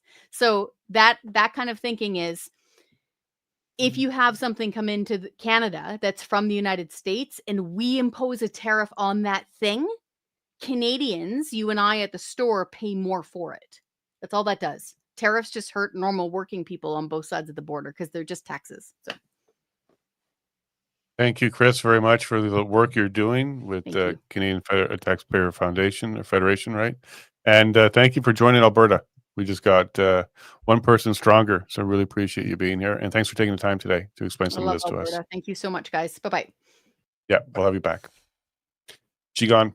Okay, well, we can continue a bit more. Nico, I noticed that you have the video queued up there of what's going on. And the vote's not supposed to happen again for another 30 minutes or so, I think. Yeah, that's what I was hearing. That's what I was seeing this morning, 6:15, no later, is what they were saying. I'm keeping my eye on it to make sure, but right now they're just babbling. They're just talking to each other, making it look like it's not breads in circuses for the masses. Okay, But we no, already fair know, enough. we already know the Around. result though. What's that, Kev? We already know the results. It's going to pass. Yeah.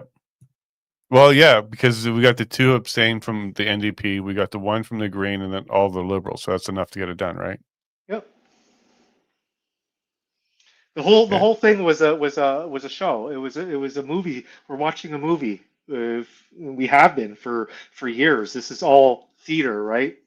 Yep. It's all theater. You know, I don't know who said it, but you know, somebody said it that politicians are just, you know, dumb actors that are too ugly to make it in Hollywood, and you know, that's exactly what we have. Just a bunch of dumb, ugly actors. Well, you can take the credit for that one, for that quote, and we'll get it out there. But Nico, when we did our Saturday show with Stockwell Day and the rest of the panel, nobody believed there was going to be election then either for political reasons. And now that we got a little bit more breakdown here, what's happening, I guess there's no surprises for you then. No, there's no surprises for me. I'm just very disappointed in Canadian as a whole. I just cannot believe that we're still believing this lie.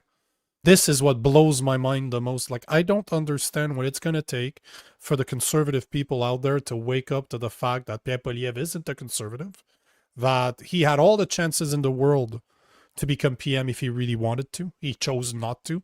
He had the chance to call an election 2 weeks ago. He chose not to. I don't know how much suffering Canadians will have to go through before they wake up, because Kevin, you talked about that earlier, and I talk about this on my show all the time, that it's going to get a lot worse before it gets better, because people are not hurting enough. They're not hurting enough right now. It has to. Not It enough. literally has Yep. to. It's the only. It's just It's like I always tell people, it's like a child learning how to ride a bike. And right now we're like so focused on not letting the child fall off the bike and hurt himself. But that's exactly what has to happen. That child has to fall, he has to smash his face and, you know, learn from the experience and then get back on the bike. So, you know, and that is the actual pain that we have. We haven't fallen off the bike yet. We haven't learned about all of these, you know, reckless deficits and what they cause. You know, some of us have, you know, the people that can barely afford to eat, they're learning, but, you know, there's a large percentage of people, and it's the, you know, the boomer generation that benefited from this, that have, you know, kind of stuck the younger generations with the bill, and that's why, you know, my generation, the millennials, you know, and the generations that are coming after me, they're going to be a lot more upset, and that is where the change is going to happen. So yes, things have to get worse. So the only thing, the only way to get through this, it is to accelerate. And people are saying, "Oh, you don't want a conservative government." And I say, "Okay, what would happen with a conservative government? You know, maybe we'll pump the brakes a little bit, we'll slow down a little bit, but the trajectory of the car is still going off the cliff." So it might take 3, 4, 5 more years, maybe 10 more years. That's like, you know, pulling a band-aid off as slowly as possible. It's going to inflict even more pain. So, you know, what we want is the most amount of pain in the fastest period of time, so that the masses can wake up. And that's the only thing that will actually cause this ship to do a radical 180-degree change. Other than that, we're just slowly drifting down the same path. So, Kevin, what were your thoughts about Franco's 4 items? So, cutting MP pay, cutting the bureaucracy, cutting the corporate welfare, and then cutting foreign aid. Is that enough in your mind to reverse this ship? Well, that would start, and then I would take an axe to social services. You know, like our public health care. How much the federal government transfers in money is, it's you know, tens of billions of dollars, hundreds of billions of dollars. That's one of the largest line items. So, you know, social programs need to be cut back substantially. But then, you know, liberals will never do that because it's their core base that are benefiting from all these social programs. So if you cut those back, you're going to lose your base, and then you're going to have people on the media and the unions screaming, the sky is falling, this and that. Canadians are paying these taxes and they're losing their services, but that's it needs to. We can't have a government that offers Canadians the world from from cradle to grave, and that is the environment that this government is trying to create. Daycare services, school food programs, dental care, universal health care. All of these programs, they come at a cost, and I think it was Thomas Sowell that said that the welfare state is the greatest con game in the world. First, you take people's tax quietly, and then you give it back, some of it back to them flamboyantly, and that's what all these programs are. They're a flamboyant way of giving people back a portion of the money that was stolen, right? So yes, we have to cut the bureaucracy. I think that easily you could cut 80% of the government, the public sector. Easily, there's 400 and some odd thousand, maybe 350, 400,000 federal public sector workers. You can cut that back by 80%. And I think that yes, they need to have a serious pay reduction. I think that MP should get paid the median wage of what the riding is. So like, they're the second highest paid MPs in the world. Exorbitant. That needs to change. And yeah, stop foreign aid. Those items that he pointed out, as long with cutting back all these social services, you'd be able to not only balance the books, you'd be able to have not a deficit, but forgetting the word Surplus. here. Surplus. Thank you. And you'd actually be able to cut taxes. Surplus. Yeah, that word is so unused lately that people forget it now. It's so unused, you just slipped your mind. Now, when you're talking about that, all that came to my mind was, well, the Senate just put into a committee Bill 206, which is basically universal basic UBI. income. So they're going in the wrong direction. Absolutely. And Kev, you had a great post the other day. Carney's bragging about getting back Canadians to $3,500 over 5 years. And then you highlighted the average Canadian pays $15,000 in taxes. So that's $75,000 over 5 years to get back $3,500. And that's kind of what you're talking about here. You tax, give back a little bit, and it's enough to distract. So what are your thoughts about universal basic income? It's in committee now. Second reading's done. What are my thoughts about it? Obviously, Mhm. I'm hardcore against it, and anybody who thinks that they're just going to get free money from the government and it's not going to come with strings attached is delusional. Because it's going to be slipped in with digital IDs. It's going to be slipped in with CBDCs down the road. It's going to be slipped in with individual carbon trackers, individual carbon credits. It's going to be slipped in with a social credit system. So this is just this UBI or whatnot, it's the camel's nose under the tent, right? And then after a couple of years go by, and then the room is full of camels and the whole place stinks. So that is my view on it. It's just another way of pushing forward Agenda 30, Agenda 50 into this totalitarian, authoritarian control, and the systematic destruction of the middle class. And what I think Canadians should be paying attention to, because we laugh at it, but this EBT program, SNAP benefits down in the US, yeah, we can laugh at it, but pay close attention to what they're actually doing with it. They're able to say you can't buy certain items with it. That's exactly what the UBI is going to do as well. They'll use social credit scoring, they'll use carbon tax, or you'll use other tracking programs to tell you what you can and can't buy. For example, you probably won't be able to buy fresh meat, but you buy cloned meat. Those kind of things will be dictated to you right at the till if you're going to be using this money. And it's going to be central bank digital currency that's distributing it and tracking it all. That's my concern. That's exactly where I think they're going to go with this. And then Just there's look at also the the UK. falling off the cliff. Like that's going to put us into bankruptcy. We can't afford this. Go ahead, The Nico. UK is already talking about it, but the UK is already talking about it. Like they're talking about digital ID by the end of his term, which is 2029. You will need it to work, and they're already talking about carbon credits. So they will tell you, oh, you know what? You bought too much meat this week. No more meat for you. You still have money, but you cannot buy certain items. You remember COVID? When you had, not only did you have to follow the arrow like a dumbass, but there were certain things behind on the shelves that were barricaded, like they'd have Yeah. tape on it. You can buy this, but you can't buy this. That was just a test. They put in CERB in order to have people stay home, drink alcohol, smoke weed, watch CBC, play video games. They did it for a while. They prevented them from buying what they wanted, just to test. And our dumbasses went for it. And now, as you said, Bill 206, S206 have been passed second reading, and soon is going to be in the House of Commons.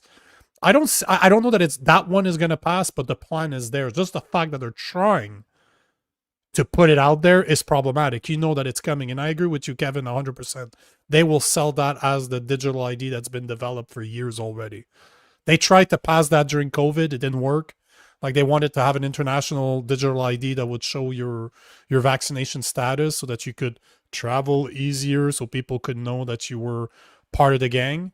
And it never came to fruition. Like, we didn't see it, but it's been developed they've been working on it for a long time. And there were mention that it was actually in the budget.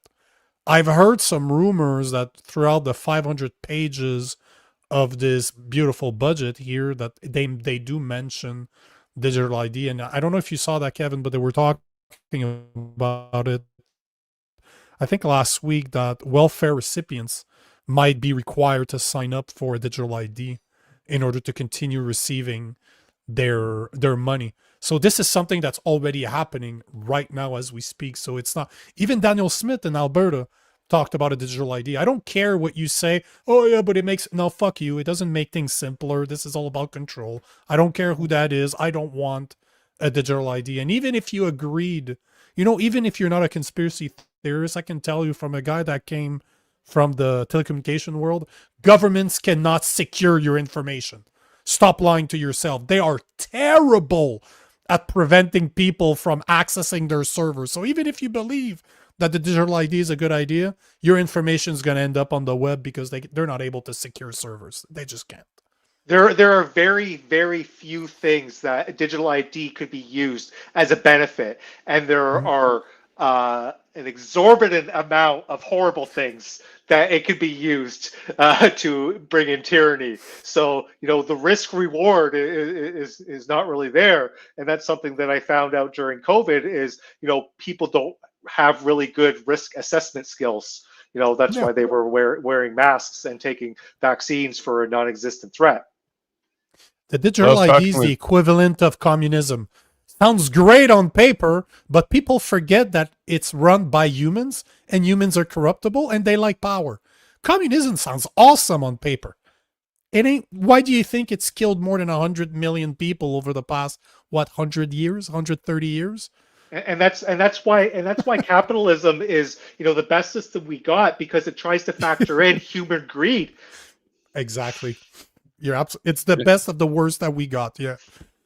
Yeah, and I was talking with Dr. Hodgkinson yesterday about digitizing like a whole bunch of things, and he reminded everybody at the table that we're chatting at that when they digitized healthcare, it sounded like a good idea. It was supposed to make things more efficient, but it turned doctors and nurses into data entry clerks. And then when the systems went down, like we saw in the UK with the wannabe virus, when the systems went down, healthcare stopped. There was no paper backup. So he reminded us all about the concerns about that. He goes, you got to go back to paper if you want to actually have a secure system. There is no other way to do it. And they spend so much time doing data entry that they're not caring for patients. So there's rarely a magic bullet here. So we're getting, 15 minutes towards this vote? I remember back in, I think it was 2001 or 2002, somewhere around there, where we had a massive blackout. In Eastern Canada, Eastern United States. I think we were out of power for like 2-3 days. How would all your digital systems work when you have, you guys just had a pretty crazy light show, Northern Lights up in Alberta, right? Something about a CME coming, coronal mass ejection, coming out and making a fantastic light show. What happened if a CME came out and hit and took out our power grid when everything's digital? That's the quickest way to take us back to the Stone Age. They don't even need that. Nope. It's called a virus. They don't even need to. They can fake an attack, but they can For sure. easily. They will fake the attack and take it away from you. You know, man, it's the same thing. Just look at something as simple as electric cars. The fact that people are going for this is the dumbest thing I've ever heard. You're in Canada. You're in Canada. But the only reason they're going for it is because they get government subsidies. Take a look at Yeah. Quebec. You have to look at Quebec and what Quebec is doing. They have one of the highest uptick in electric vehicles, and they're the biggest grifters and scammers. Everybody knows this. I'm from Quebec. I'm from Quebec. I can bash them. Okay, don't worry. Like, I know how they think. The one question every Quebecer asks himself is, how is this going to benefit me? And if it benefits me, they're going to do it. So the only reason why they're doing it because they know the government's going to give them money. Bro, I'm from there too. Montreal, so I'm there right now. So yes, and yes. That's it. That's all I gotta say. You're absolutely right. I know what you're saying. Yeah. Okay, and some more of the things that I was kind of concerned about with this budget is there's a lot of people pushing back. Like I'm just highlighting some of the concerns that we all talked about here today with the Canadian Taxpayer Federation as well, confirmed some of these are problems. But a lot of these elbow up people, they think it's a fantastic budget. They think it's a great budget. And one of the things that Franco mentioned was there was a whole group of people that were pleased that this money guy was going to become our prime minister to take care of us. And they still believe that. They still actually believe that after almost a year of him being around, 8 months of him being in power, they think he's doing a great job. But as you heard on this show many times, we are worse off than we were in April. We have no trade agreement with the U.S. anymore. That's falling apart. We're looking at Europe agreements. We're looking at Asia agreements, and we're not opening up energy. So we're worse off, but there's still a huge population out there that's very happy right now. And it's very concerning to me. So is there a way to wake them up, Kev? You kept saying a few times, it's got to get tougher first. You got to rip that Band-Aid off. It's got to have a lot of pain quickly. Well, this government's not going to do that. They're going to slow roll us over the cliff. So what else can we do to try and reach these people? Well, Yuri Bezmenov said that, there comes to be a point where these people cannot not be reached. You have to educate an entirely new generation of, like-minded people. So that, I think that he was right on that, Canada's been demoralized to a point where there's no amount of facts and data, objective facts and data that you can shower with these people for them to get them to change their minds, because they are unable to, they've been programmed to react in a certain way, and you cannot change their minds with logic and facts. So it's impossible. And one of the things that I always recommend is, one of the books that people should read is, I believe it's Confessions of an Economic Hitman, where they basically say the goal is to go into countries, bury them in debt to the point where they default on their debt, and then you take control of all the assets in the country. Mm-hmm. That's what the United States has been doing in Africa and in Asia for a very long time. South America, that's their play, right? And if you take a look at what Mark Carney is doing and what the Liberals have been done, and basically what this government has been doing for a very long time, it's the exact same thing. You being buried in debt to the point where either our currency collapses, it goes to zero, like a hyperinflationary scenario, like in Zimbabwe or Weimar Republic, or you default on the debt, and then you have a mass liquidation of the assets. So those are the only two ways that this plays out. And that's what I was getting at with Franco. Yeah, that's what I was getting to with Franco. He doesn't seem to think we're close to that, but that's exactly what they did to Greece. And the IMF came in and controlled all their resources, taxes, policies, destroyed and through austerity measures, quite a few things, and they're just getting out of it now. Is that what they're trying to do here with Canada, Australia, UK, and other Western countries? I believe so. And if you take a look at their solution, it's ludicrous. So we have a debt problem, and then the IMF says, "Hey, we're going to help you by giving you more debt." It's insane. It's absolutely insane. And the IMF is the architect of this. The IMF and the BIS, the Bank of International Settlements. I think they get together in their ivory towers and laugh about how dumb we are for not seeing this very blatant plan. Is we're gonna basically crash your ship into an iceberg, and then we're gonna save you when you're in the water by throwing you a cinder block. No, I like that analogy, and yeah, you got me good. And then Nico, when we were having the panel on Saturday, there was some optimism out of Stockwell about voting our way out of this one as one of the things he was highlighting. And he also believed the Conservative Party, if voted in at the next round, could turn the ship around. But I think we're surrounded by icebergs, and a lot of them have blue and red paint on them already. So we've hit a couple of them. Do you think, how do you feel after we've had that panel? We thought about it some more a couple more days ago. What do you think? Do you think he's got a point there, or is he seeing something very differently than we are?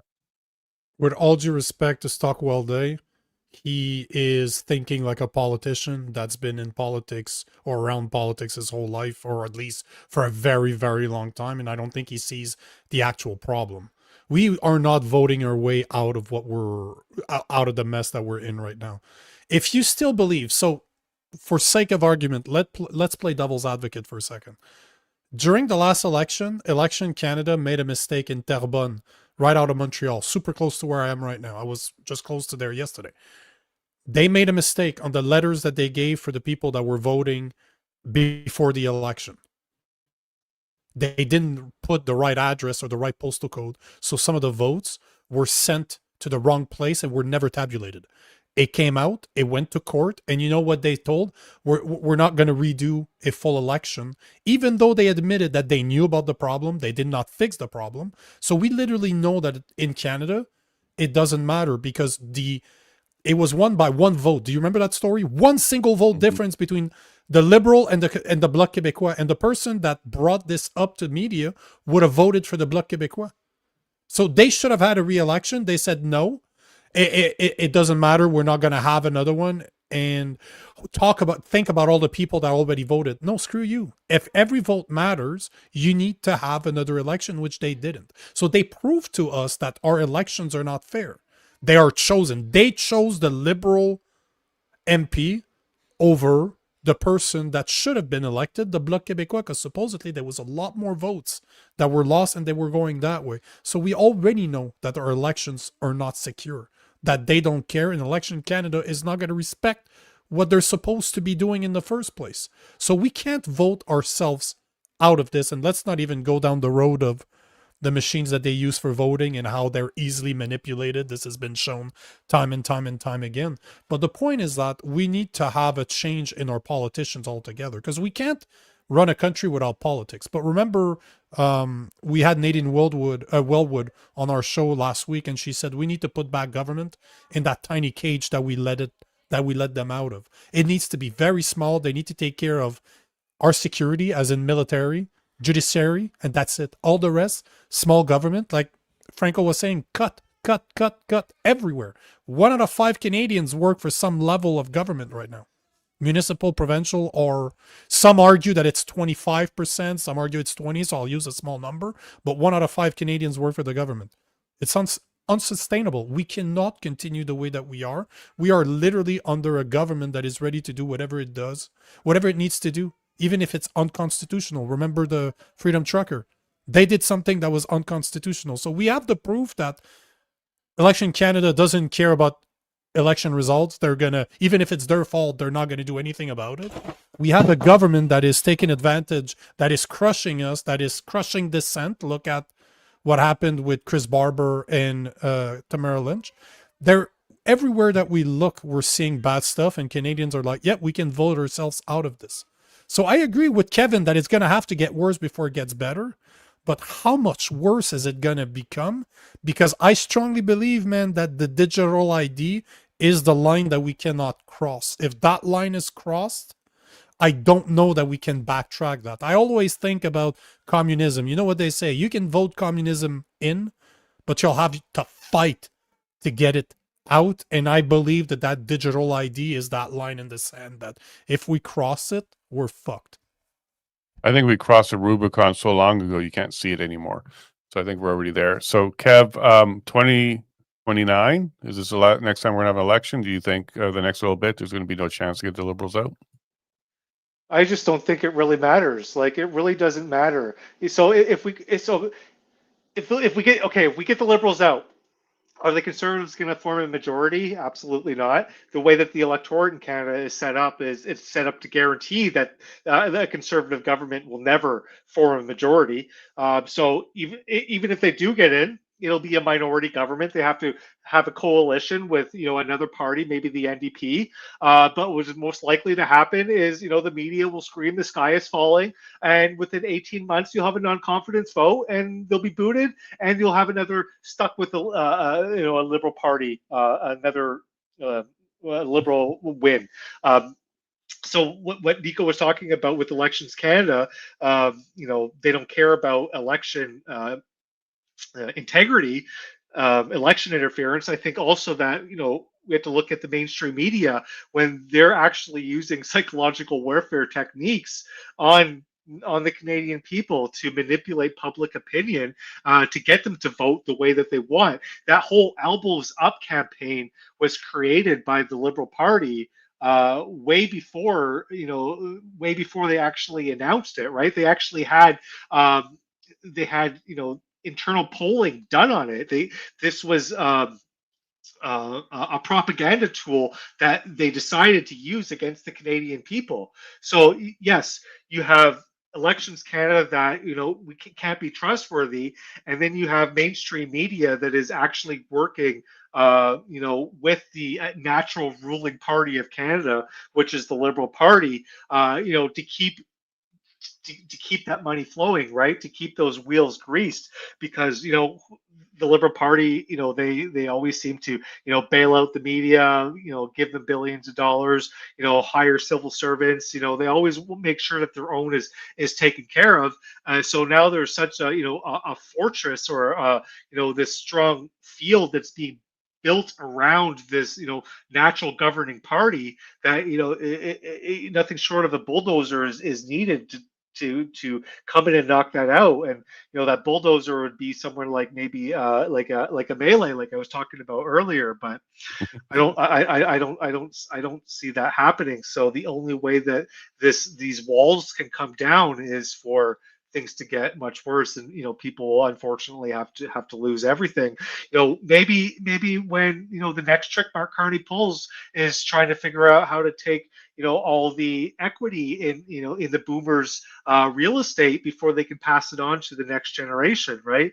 It's going to take something like that for the older generation to change their mind and actively vote against this Liberal Party if they start going after home equity, in forms of tax. So I don't know if they're going to do that.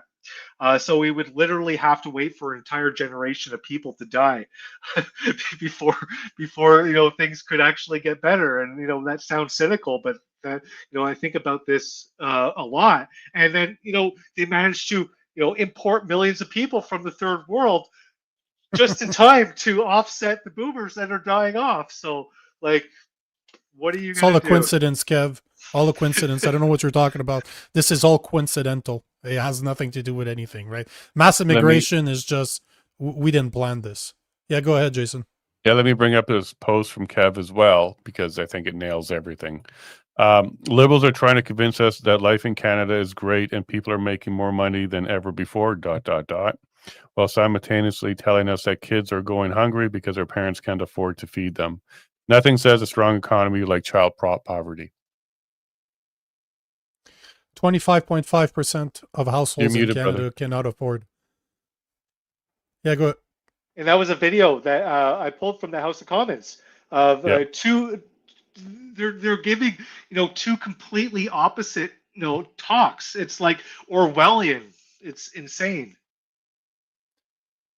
25.5% of households in Canada right now cannot afford daily necessities. If you calculate daily necessities like food, rent, food, rent, insurance, you look at your car payments, you look at one Your a cell phone, internet, and one of your kids in high school. I did the calculation. Depending where you are in Canada, you're paying between 90 to 103% of your household income. That is around 130, 140,000. 90 to 103. And then you have articles by the CBC that are telling us that we Canadians are not going to the US. Our boycott of the US is working because they're losing $5 billion, or their plan. The estimate is that they're going to lose about $5 billion this year. And I'm like, hey, you fucking dumbasses, we can't afford to go on vacation. The only people that can afford to go on vacation are liberal boomers that fucked us, that keep on voting for the same people that are destroying the economy.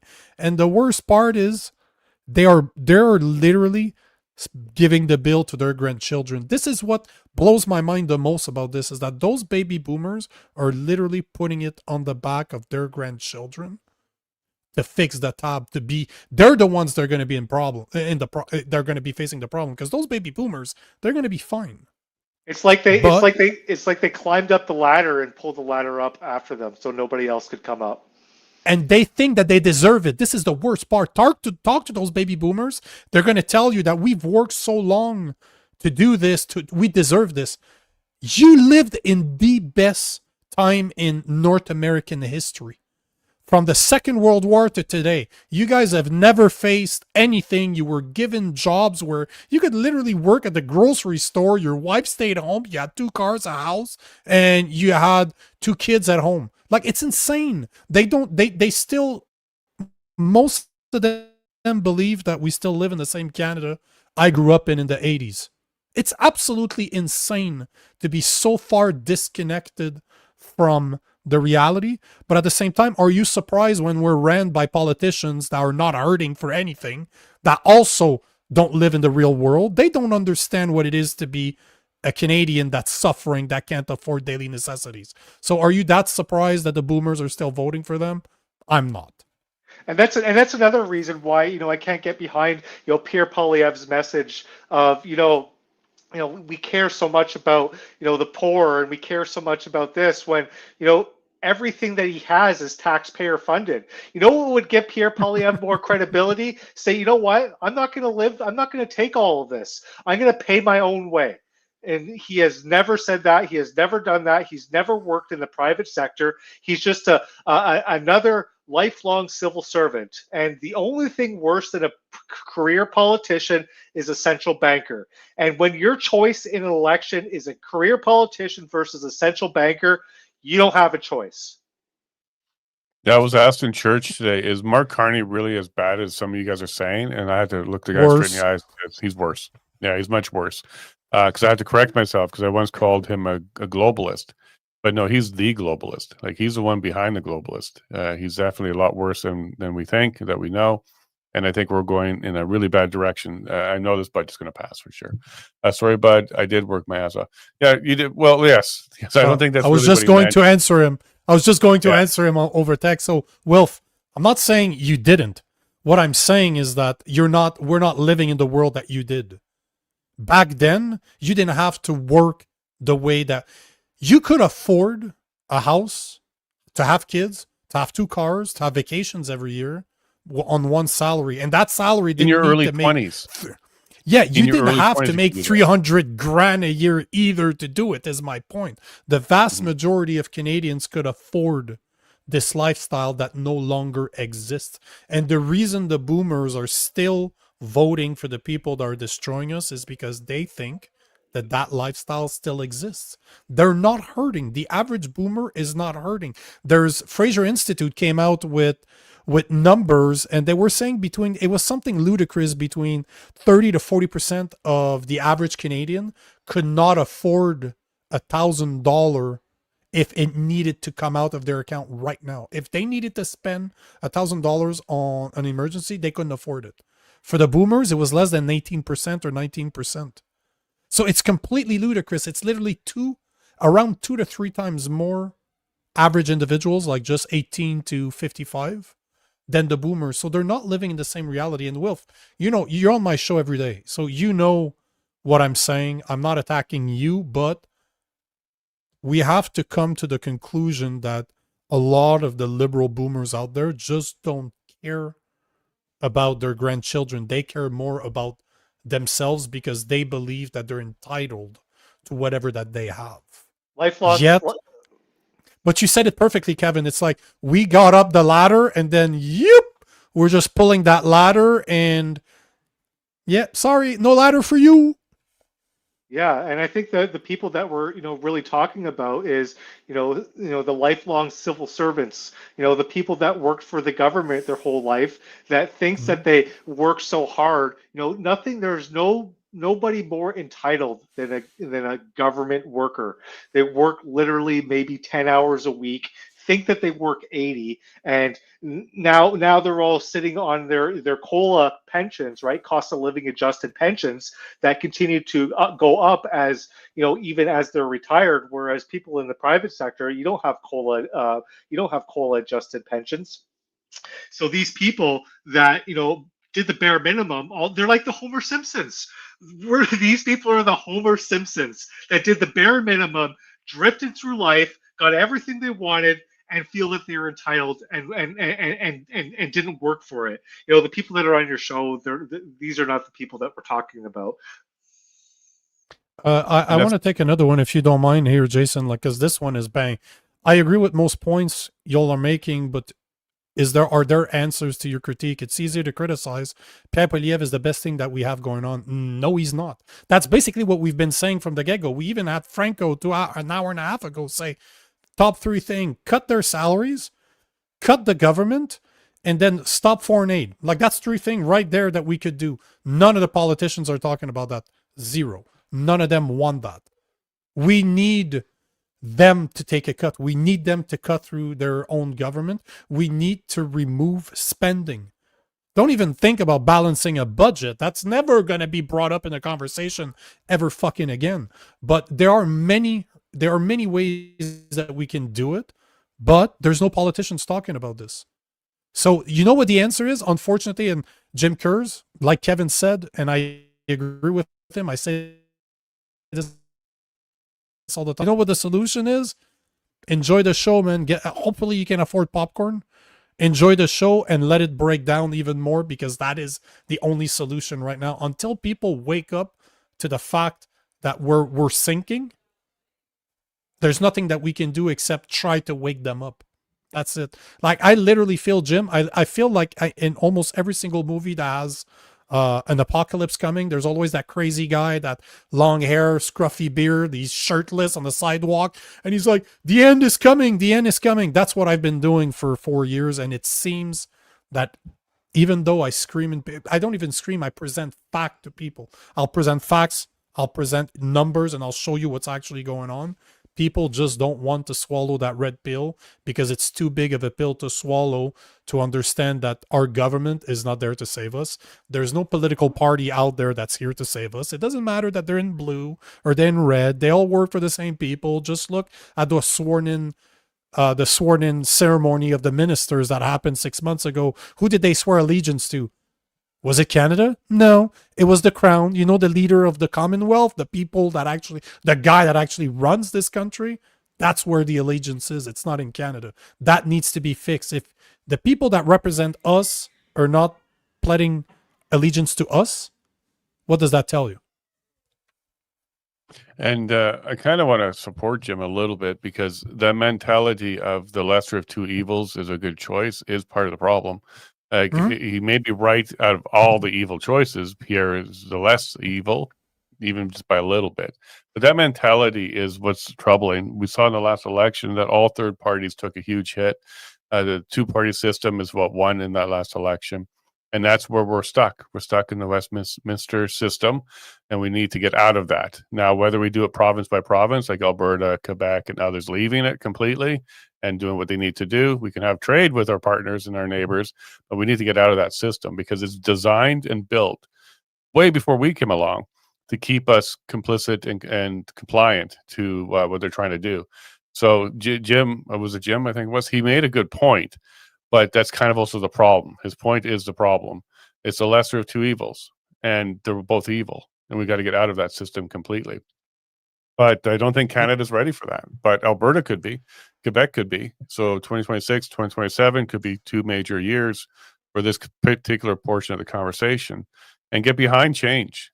Don't stay with the status quo. Status quo is not working. Get behind some change and support movements like that, because that's where we're going to actually get some change. Kev? How long did it take for the people of Argentina to, wake up? Exactly.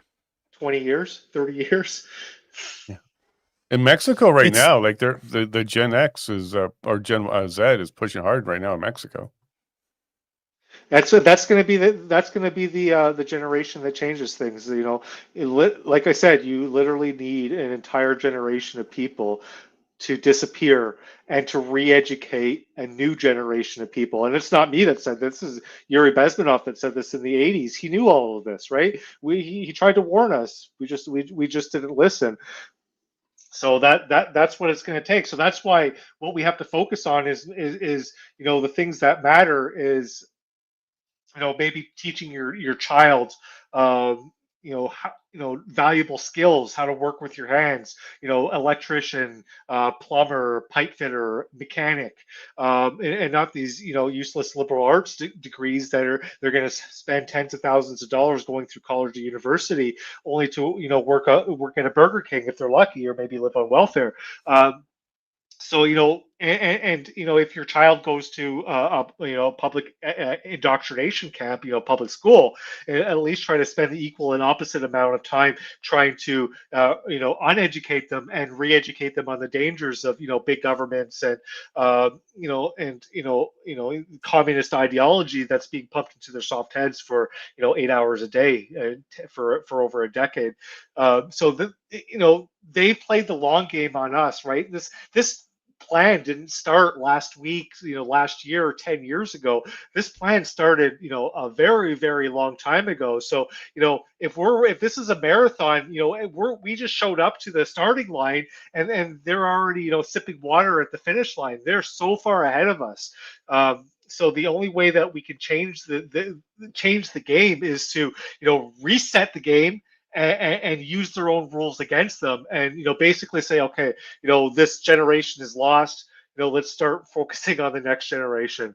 And people say I'm cynical to think that way, but I really don't see how people will magically just change their opinions, even if we get a new government. How are these people that have these very strong opinions, the elbows up crew, the maskers, the arrow followers, how are we going to change their minds? And they were the ones that were really pushing this, and they were the ones, they were in the majority, it seems. So even if we do get a new government, we still have a majority of people that have been ideologically subverted. How are you going to change them and bring them back to reality? And the answer is you can't. Well, let me give you the result of the Student Vote Canada 2025. So during the federal elections, high schools were voting. It didn't really mean anything, but we got some results from them. And they voted a Conservative Party minority government in 163 seats. Liberal was second with 147. And then it goes down from there.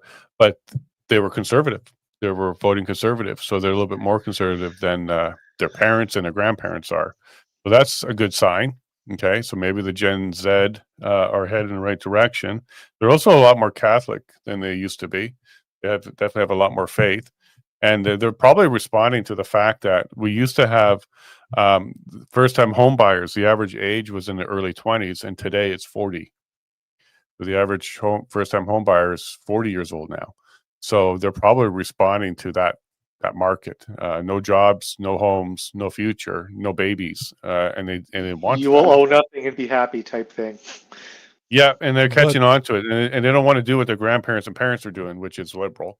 So hopefully there's some hope there. So to answer Jim's second part of his question, instead of just critiquing what's the solution is to continue to wake up the young people, because they are going to be the one that comes in to fix this, unfortunately. And the part that most people don't want to hear is the fact that it's going to take a while to fix what took a while to get us where we are. Because Kevin is absolutely right. This indoctrination that we've been seeing of our youth's mind has been going on for 70 years. How long has CBC been around? That's as long as it's been going on in Canada. As soon as the state controls propaganda, they can say pretty much anything that they want, and people will believe it. So unfortunately, it's going to get worse, and it's going to take a long time before we fix it. But as you were saying, the Gen Z not only would have voted for a conservative government, but they are arguably the most conservative generation in generations, because they are starting, like I reposted a video this morning of just this kid. He looks like he's early 20s, and he's just like, I don't condone what he's eating because it was garbage food that he had in his car, but he basically just shows the passenger seat, and it's a gallon of milk with two boxes of cereal. He's like, that cost me $30. He's like, I had to work 2 hours for 2 boxes of cereals with 1 gallon of milk. When am I ever going to leave my mother's basement? And, you know, it sounds stupid to the average people, and people are just destroying that kid. And I'm sitting there and I'm like, do you not understand how simple that message is? This is great, a great message. That kid, very smart what he did, but this illustrates the problem. If it takes you 2 hours to afford a couple of meals, how long is it going to take you to get a house? And I guarantee you that guy has, he lives in his mother's basement, as he says. He doesn't pay rent. He doesn't have to. So he potentially, you know, back in the days, that kid would have done that for a couple of years, have 20, 30 grand aside, drop that on a house that's worth $150,000 20 years ago, 30 years ago. And that would have been the end. He would have owned a house by early 20s. You said what, 40 now? You don't think that's going to piss off people? But you don't think that's going to piss off people? Of course it's going to piss off those kids, because they'll never get the dream that was sold to them. I don't know if you remember Fight Club. Fight Club's one of the most brilliant movies ever made. If you watch it and you just listen to what they say, and he said that we are the in-between generation. We have no war. We have no big issue. We have too much time on our hand. Our war is spiritual. And that is what's starting. That's what we had. You were like the guys on this panel here. The next generation is not what they have. They literally have an attrition problem. They have a war that can be physically felt and seen everywhere that they go. You don't think they're going to be pissed off? They're going to be pissed off. So you look at what happened to Nepal, right? They fucking burned parliament. Like, screw you. Like, screw you. They were chasing government workers down the street trying to kill them. This, unfortunately, is going to... I don't want to say... I don't condone violence. I'm not saying that that's what needs to happen. But if you all remember the French Revolution... You know, my co-host the other day said, we need a French Revolution. I'm like, okay, sure. You do realize that's when the guillotine was invented, right? Remember what happened to the king back then? The guillotine was used on him. So I'm not saying that that's what needs to happen, but if it continues the way that it does right now, kids are going to be so frustrated that that might be the only avenue that they believe that they have. You know what I'm saying? Like, what happened in Nepal, what might happen in Mexico is not a one-off. If you have a full generation of kids that are becoming mature, that are pissed off because they cannot achieve the dream they were sold, they're going to be pissed off. There's something that's going to happen. You mentioned Fight Club, and you referenced Fight Club, and I think it was A Bug's Life. That scene where the grasshopper, and they're all talking, and then they just said, it's one little ant. Who cares what one little ant says? And and he says, first it's one ant, then it's a million ants. If those ants wake up, our way of life is over. So we have to send that one ant a message to stay in line. And, that's basically what it is. And, when I watched that movie again, the first thing that came to mind was the Freedom Convoy. They were the ants, and the government had to show them a message to stay in line, because there's millions of us and there's only a handful of them. And as soon as we realize that we have way more power than what we think, it's over for them. And that's what they're afraid of. So that's why there's this push. But, I guess to counter my own point, in talking about revolution, it leads to mass casualties. Mass casualties and mass, humans casualties, not just elites, but regular people. I believe that more people died during the American Revolution than died than the Americans lost in World War I and World War II. So more Americans died during their civil revolution than went off to battle in those two wars. So people calling for revolution, yeah, sure, but just understand that it comes with mass violence, and the battlefield is in your backyard. Freedom ain't free. Yeah. And Yeah. at first it's ants, Kevin, and then it's ostriches, right? And then it's your pets. That was and then another it's you. message right there. Yeah, it was. That's the reason why Yeah, you so should how are never we give doing up in the your book? guns. Yeah, because now we've moved into a society where they can seize and destroy your property right before your eyes. They don't really need more excuses other than they can place the order and the courts will uphold it. It was the authority that they upheld, not the call requirement, but the call authority, which is what was upheld. A big message to all Canadians: they can now seize your property and destroy it right before your eyes. And they can go after your property, your house and property, in the name of land acknowledgements, and say that they belong to a tribe that was conquered. That's You also can raise something. foreign flags at city halls too, and you can't play with Canada there. Isn't Ottawa on unceded land? Maybe the natives should take back Ottawa. I keep hearing people say that. Half of Quebec as well. I would agree on both. They put a claim. There's a tribe that I can't pronounce their name in Quebec on the Gatineau River that's ran by a guy called, and I kid you not, Jean-Guy White Duck. Like I'm darker than he is. I look more native than he does. They're reclaiming 8,000 square kilometers on the Gatineau River. This is how ludicrous we've become. So, yeah. So how are we doing the vote? We got 10 minutes before the results come in. Is that what we see there? 8 minutes? I gotta head out. It's dinner time for me here. So, well, thanks a lot for hanging out with us, Kev. I really appreciate that, and it's always good to hear your input.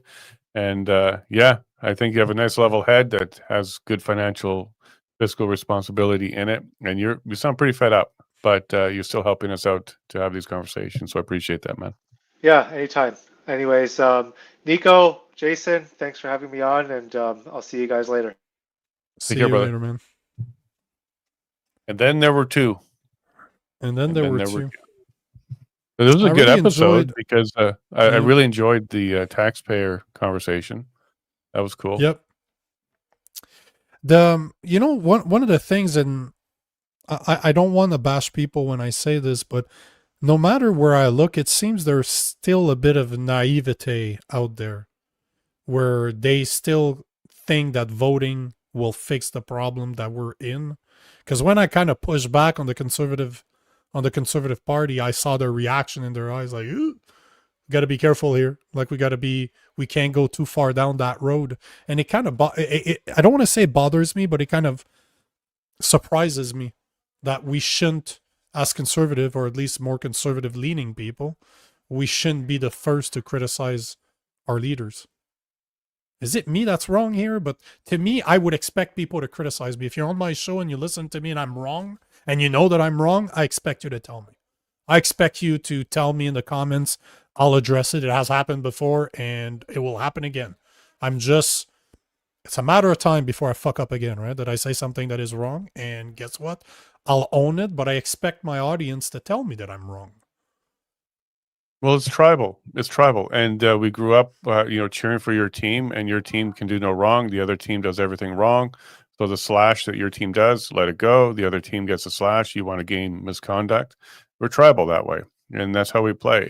And also, there's a lot of I rather win than lose to the other guy mentality. Like a lot of people voted Pierre, not necessarily for Pierre, but they didn't want Carney. And that's not a strong endorsement of the Conservative Party. I personally would want a leader, and I would have voted for him if there was a leader that was strong, came out, opposed the other guy instead of kind of teaming up on certain things like tariffs and immigration and spending. Like I did not like any of that coming out of Conservatives. It's why I went independent and I also went with the PPC is because the PPC are saying all the right things. Whether or not they'll get empowered to do it, that's a whole different conversation, but they're at least saying the right things. If you go look at that platform, a lot of my debates when I was a candidate wasn't the platform. They didn't care to argue the platform. They actually agreed with the platform. All they cared about was don't split the vote and let's make sure Carney doesn't get in. And when you have that single focus mindset, you will accept faults and problems and you won't hold your guy accountable. And that's unfortunate. But that is the two-party Westminster system, like I was saying before. And until we get out of that, we're stuck. It's always going to be two wings of the same bird, and you're just picking a color here. The only way to get out of that is to get out of that system altogether, get to a full republic, or an actual republic. I think the ideal solution would be Canada being a constitutional republic. We can get to proper representation, but that's not going to happen with this two-party system. They won't let that happen. And that's why 1776 was required for the US, because they were going to be set up the same way Canada was. So, the revolution. Now, today's revolution doesn't have to be bloody. Jamaica's doing it. They're using their legislature or parliament to separate from the crown and become a republic. They can do that through paperwork now. But you need to have the will of the people to do that.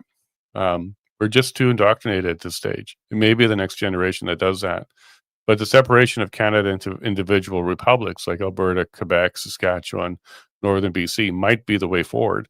And within a generation, we might be the United Republics of Canada because we come back together under that umbrella. But until then, I don't see a proper way to get this done, man. We talk about this, at least I talk about this all the time. How do you wake people up, right? And I agree with you that there's the middle generation. My generation is screwed. There's nothing, if you haven't been convinced yet that there's a problem, there's nothing much more I can do to kind of show you the light. You're just not ready for it. Hopefully one day you will be. But I try to reach, as you said, the younger generation, like the people that are out there that are still wondering, like, why is their dream, the dream that they were sold, not attainable anymore? And those are the people I'm really trying to focus on. But at the same time, I want to have the conversation with the Francos and the Kris of this world that have a very intelligent way of thinking. They know what they're talking about when it comes to finance, when they come to policies. They understand what needs to change and what's ludicrous and what we can do to get better. But why is it that they have such a hard line when it comes to politics? As in, there's leaders that they will endorse. And that's the part I don't understand. I rack my brain around this. Why is it so easy for them to understand the problems? Well, easy. I'd say simple. It's simple because they're in that world and they're very educated in what they do. But why is that bridge so hard to cross? Because I'm not asking this as in, I'm not trying to be disrespectful to them, but earlier, and I know you fed me on, I know you enough to know that you knew I would go there by you bringing it up. So, and I did it on purpose because I wanted to see their reaction. I wanted to see if they would talk about it, but you can see that they're like, they kind of shy away from going there. So I don't know if, I don't understand why. I just don't understand. And I've been trying to rack my mind around it, and it's almost easier to convince a younger generation that hasn't been colluded in tribalism than to try to convince someone that understand what's wrong but doesn't understand that the people in power really don't care. It doesn't matter that it's not a left versus right issue. It's a top versus bottom.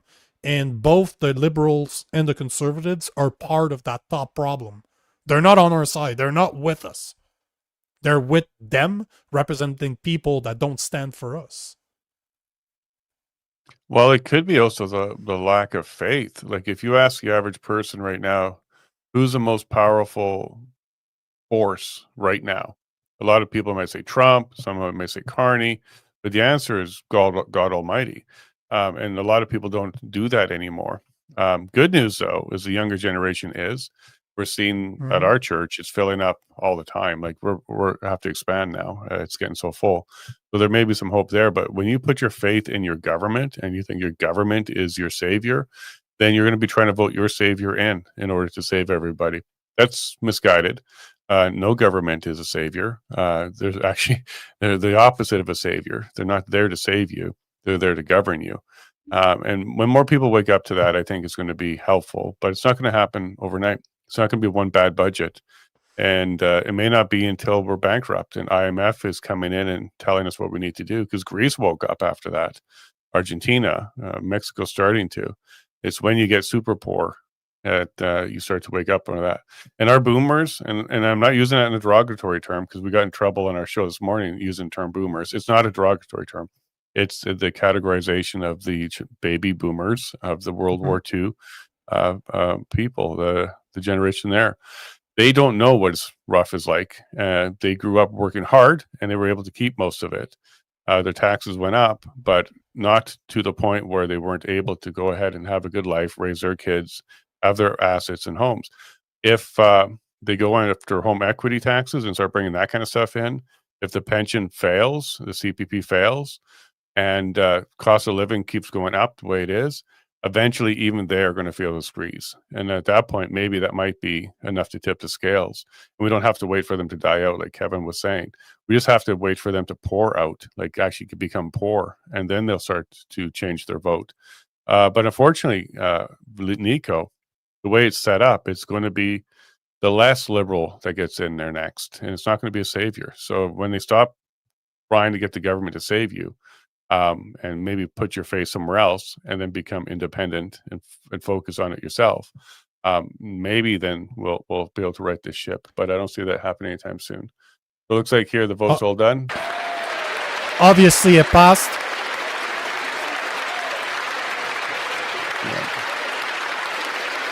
Both sides clapping.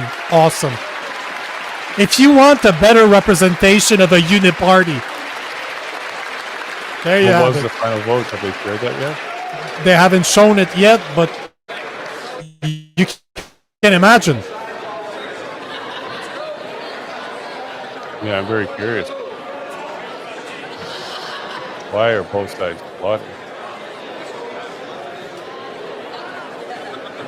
But anyways, your comment as we wait for that, do you think faith is the way forward on this one? Not necessarily religion, but The faith. question is as follows. Mr. Champagne, seconded by Mr. Carney, moved that this House approve in general the budgetary policy of the government. The 10-minute period for members voting electronically has started, and the House will now proceed to the vote for members participating in person. All those in favor of the motion will please rise. Mr. Carney. Mr. Ali. Madame Diab. Mr. McDonald-Malpeck. Mr. McGinty. Mr. Lightbound. Mr. Robertson. Ms. The Lightbound's still there, Lebruson. huh? Mr. Leblanc. Madame Jolie. I thought he was be done after the McKinnon-Gatineau. convoy. Mr. But Champagne. come back in the Ms. Thompson. Mr. Hodgson. Mr. Hernandez-Sangari. Ms. Haidu. Madame Michel. Mr. Guilbeault. Mr. Fraser. Mr. Sidhu Brampton East. Mrs. Oshelski. Mr. Solomon. Mrs. Valdez. Monsieur Duclos. Ms. Gould. Madame Petitpas-Taylor. Mr. Blair. Mr. Wilkinson. Ms. Fry. Ms. Chager. Mr. Osborne. Mr. Fagascados. Mr. Fuhr. Mr. Vancouverden. Ms. Gainey. Madame Provost. Ms. Sahota. Mr. Belanger, Desnete, Mississippi, Churchill River. Can they just say all of them have voted for it? Is that not simpler? Ms. Anand. This is a Ms. procedure. Alti. Ms. Gullmasty. Yeah, of course. Mr. Sarai. Ms. McLean, Esquimalt Sandwich Soup. Mr. Long. Mr. Zericelli. Madame Chanette. Ms. Latanzio. Mr. Nakvi. Mr. Housefather. Mr. Nur Mohammed. Madame Minna. Mr. Miller. Ms. Jasic. Mr. Beach.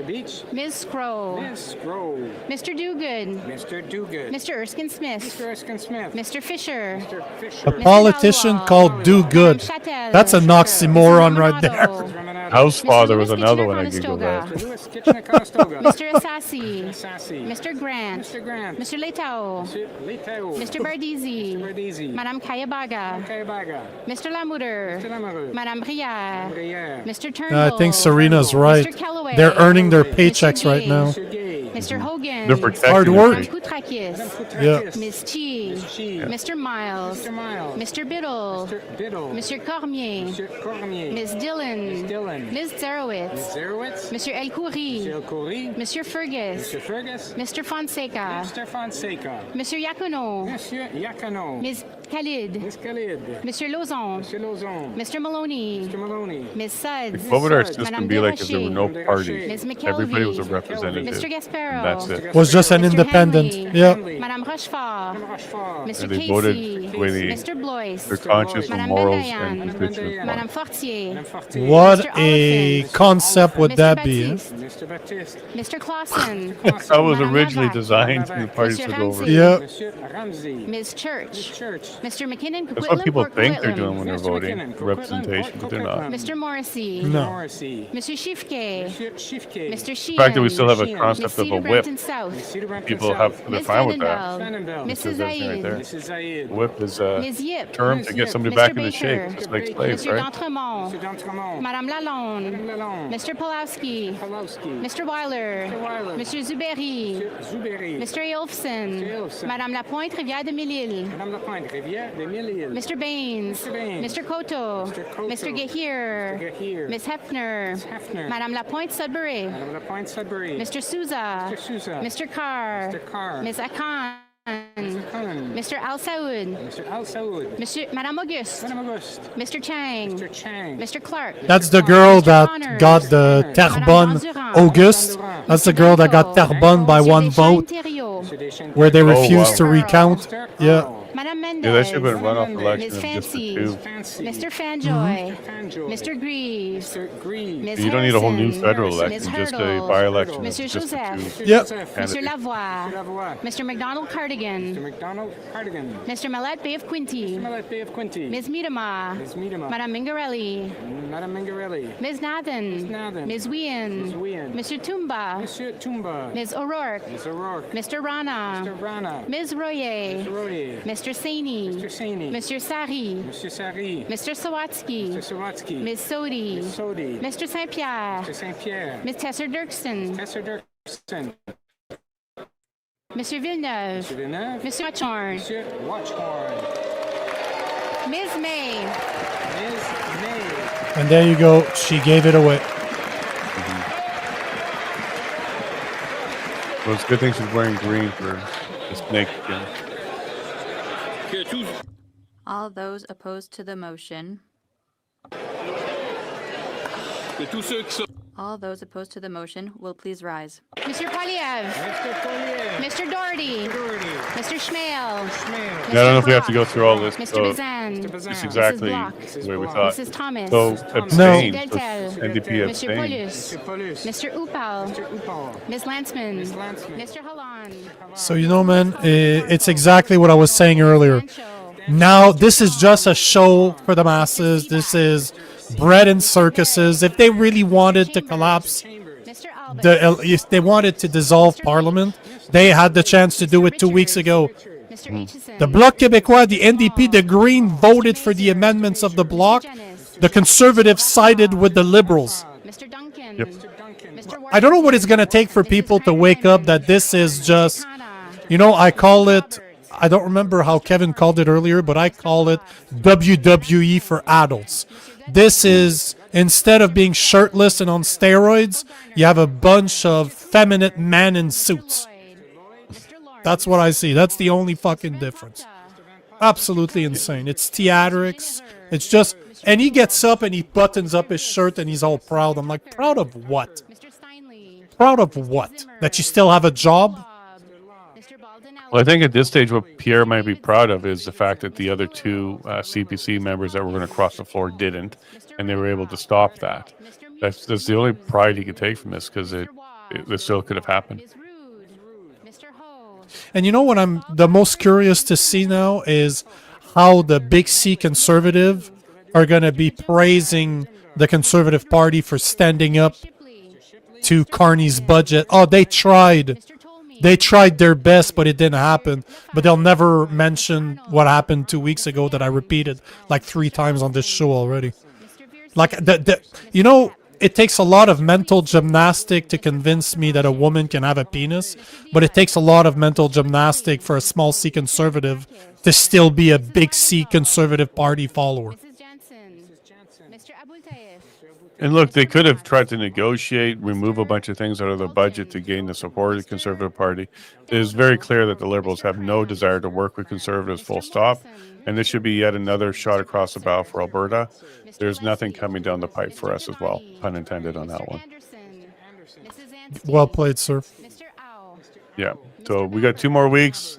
This is the 3rd deadline. And either 3 strikes, Carney's out, or 3 strikes, Danielle's in trouble. I was just had coffee again with locals, and I am having a hard time painting optimism and hopefulness with the current leadership here. So hopefully there's things I don't know about that is going to change that. But no, on the ground, people are getting pretty frustrated. The base is getting pretty frustrated out here in Alberta. They're not convinced it's going to go well for them at all. And you know, as much as I hate, as much as I praise, or I actually hit on the Conservatives literally every day, I'm not doing it from a bad place. I'm doing it because I know they're hurting, but they need to give up on their idea that Pierre Poilievre's here to save them, or that the Conservative Party is here to save them.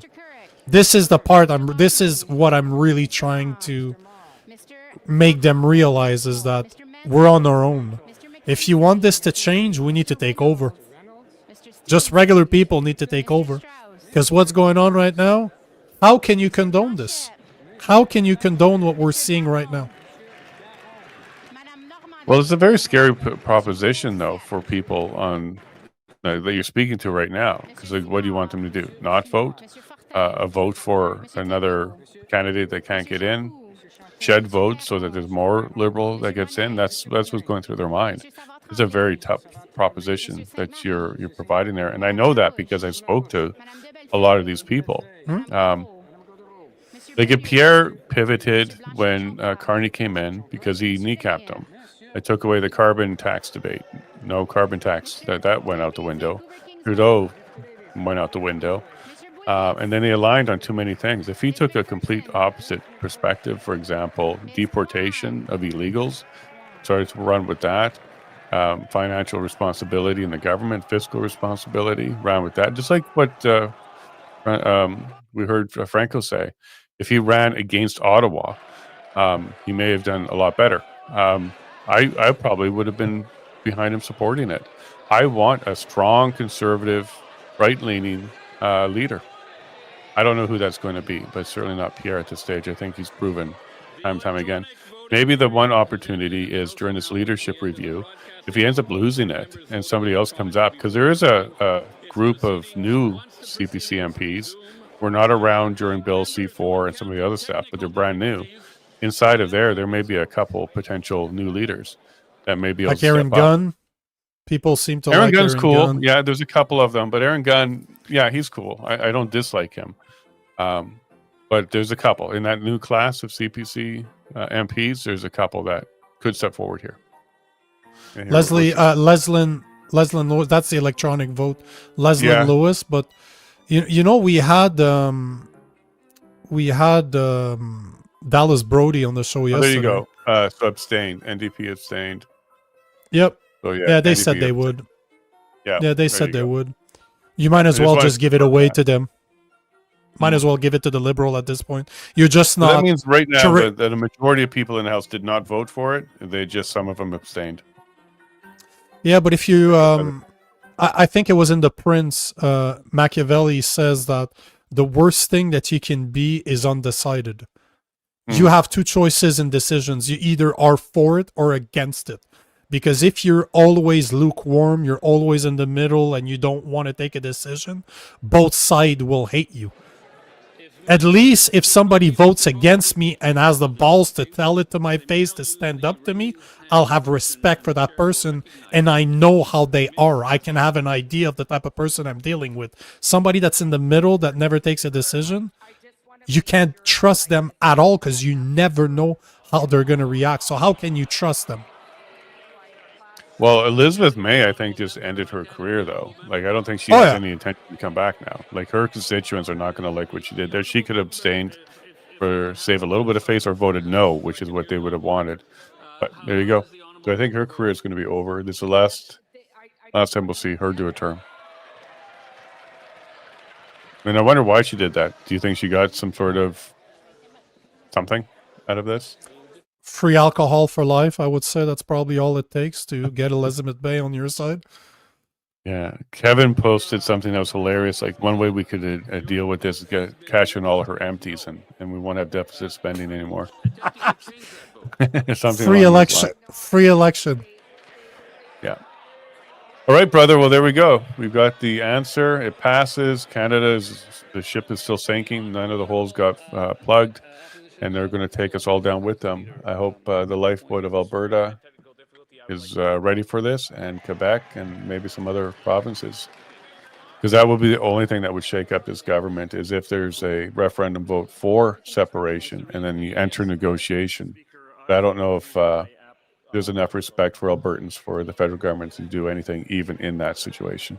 We got to be prepared to go. Maybe both provinces needs to happen because there's an election coming in Quebec, right? And the person that is talking about separation is doing actually really good in the polls. Yeah, he's leading the polls. I saw that. So don't be surprised. And he's a well-spoken guy. Like, he is not, as much as I don't see the usefulness of Quebec separating, because we don't have the natural resources that an Alberta has, for example, which you guys, it blows my mind that you guys are still part of Canada. To this day, I don't understand how you guys are still around, but Quebec separating, Alberta separating, maybe Saskatchewan separating. Yeah. Oh, see, there you go. Vicky Lindsay's basically saying Saskatchewan needs to go as well. So that's basically, I'm stealing her words, or she's stealing mine, whatever. But maybe they'll send a message, but I don't know. Albertans are pretty tolerant, and they do want to help. It's in our nature. We do want to help. And we have been propping up a lot of Canada for quite some time. And it would be like a father trying to leave a bad relationship. Like, you feel, you're the provider, you've been raising and helping for so long, and you want to keep doing that. But at some point, the relationship's so bad, you have to consider your other options. So look, we got 2 more weeks. That 2 weeks to flatten the curve, 2 weeks to expose Carney. We keep having that goal line move, but I said it on Friday. The deadline for the 16th was actually now put on Danielle. It was no longer on Carney. Carney came out and said, no, we're not doing anything. It wasn't on the major project list. Danielle needed to now speak up and be strong about it. So we'll see where she's at with that. And she will not have another opportunity to move that deadline. Her base is really upset, and we're gonna be testing that pulse out at the AGM at the end of this month. We're gonna see, does she still have 91% support, or is it a lot lower now?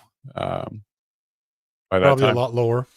Probably a lot. Yeah, it is a lot lower, because I know a lot of people. If I had to bet on this, it's a lot lower. I know a lot of people that supported her strongly last year that don't anymore, and I don't know anybody that didn't support her last year but does now. The movement isn't in that direction. The movement is people who did support her are not supportive anymore, and I'm sad. Like, I don't want to see this. I want to see a strong party that can take on the NDP and fend them off. So I'm going to stay on the optimism train just a little bit longer, because getting off sucks right now. I feel you, man. Again, it's always great recording with you, bro. Like, always a pleasure, even if it's 3.5 hours long, or 2.5 hours long. Yeah, 2.5 hours long. It's a great relationship so far. Nobody's talking about black eyes and getting out of it at this stage. So, Nico, I'm happy to record with you, go live with you, and have an audience with you. It's a lot of fun. Amen to that. Although I brother. don't know if Stockwell's returning my messages anymore. So I'll keep I'm you. sorry if that's posted. I'm sorry if that's my fault. I often have that effect on people. Yeah. And I'm just But again, saying, but you know, man, I know that you wouldn't be recording content with me if you didn't at least understand where I'm coming from, and Yeah, it you're a needs good to be man. done. No, but it needs to be done. Like this is the problem with Canada, is that there's not enough people ready to break tables, not just flip them, but break those tables and not apologize for having values, and those values being the old school Canadian values. So I think we need more guys like Kevin, guys like me. They're ready to just say it. Say it. You don't like it? I don't really give a fuck that your feelings are hurt. Don't care. Don't care. My feelings are hurt every single day watching what people are doing to Canada. So Well, it's helpful for guys like me who are trying to be diplomatic and have conversations, and then I can say, "Wow, do you really want Nico and Kevin to show up, or do you want to finish this with me?" And you just it can't throw me work the with me. ball, yeah. Oh, it I'll be like, works "All right, great for a release the guy like hounds." you. It goes great for a guy like you because I can play the devil, not the devil, but the bad cop all the time, right? Yep. Well, I don't know how much respect the cops have right now with the RCMP, but in either case, diplomatic, you have to have some strength behind you as well. You need a good second line to get the job done sometimes, right? To steal a sports analogy there. Agreed, brother. All right. Well, let's run. Going to get back to the family and get back to my evening. And thanks a lot for having another show about this. Yeah, man. It's always a pleasure. I love recording with you. And for the people out there, I'm going live in like 50 minutes. So we do have, obviously, we're going to talk about the election, not the election, but the lack thereof, should I say, the non-vote that happened today. But we're also going to have the food professor to speak about clone meats. So, by the way, great episode. I listened to what you did with him. I'm just going to push it even. You know what I do. I'm going to push it even further. But I you went opened to the some door for you. places. Yep, kick it down. You had some questions that I wanted to ask, so I get to ask it even deeper, knowing already what he believes in. So yeah, so for the people that want, at Real Nico Lagan, we're going live in 50 minutes. We're going to talk at 8:30 Eastern time with the food professor, and we're going to talk about clone meats and what it means for Canada. So, and you have Sean Buckley coming up this week too, right? On Thursday, to talk about the fact that not labeling products is nothing new. Clone Meats is putting it out there, is refreshing Canadians' memory that yes, this is something that Health Canada permits.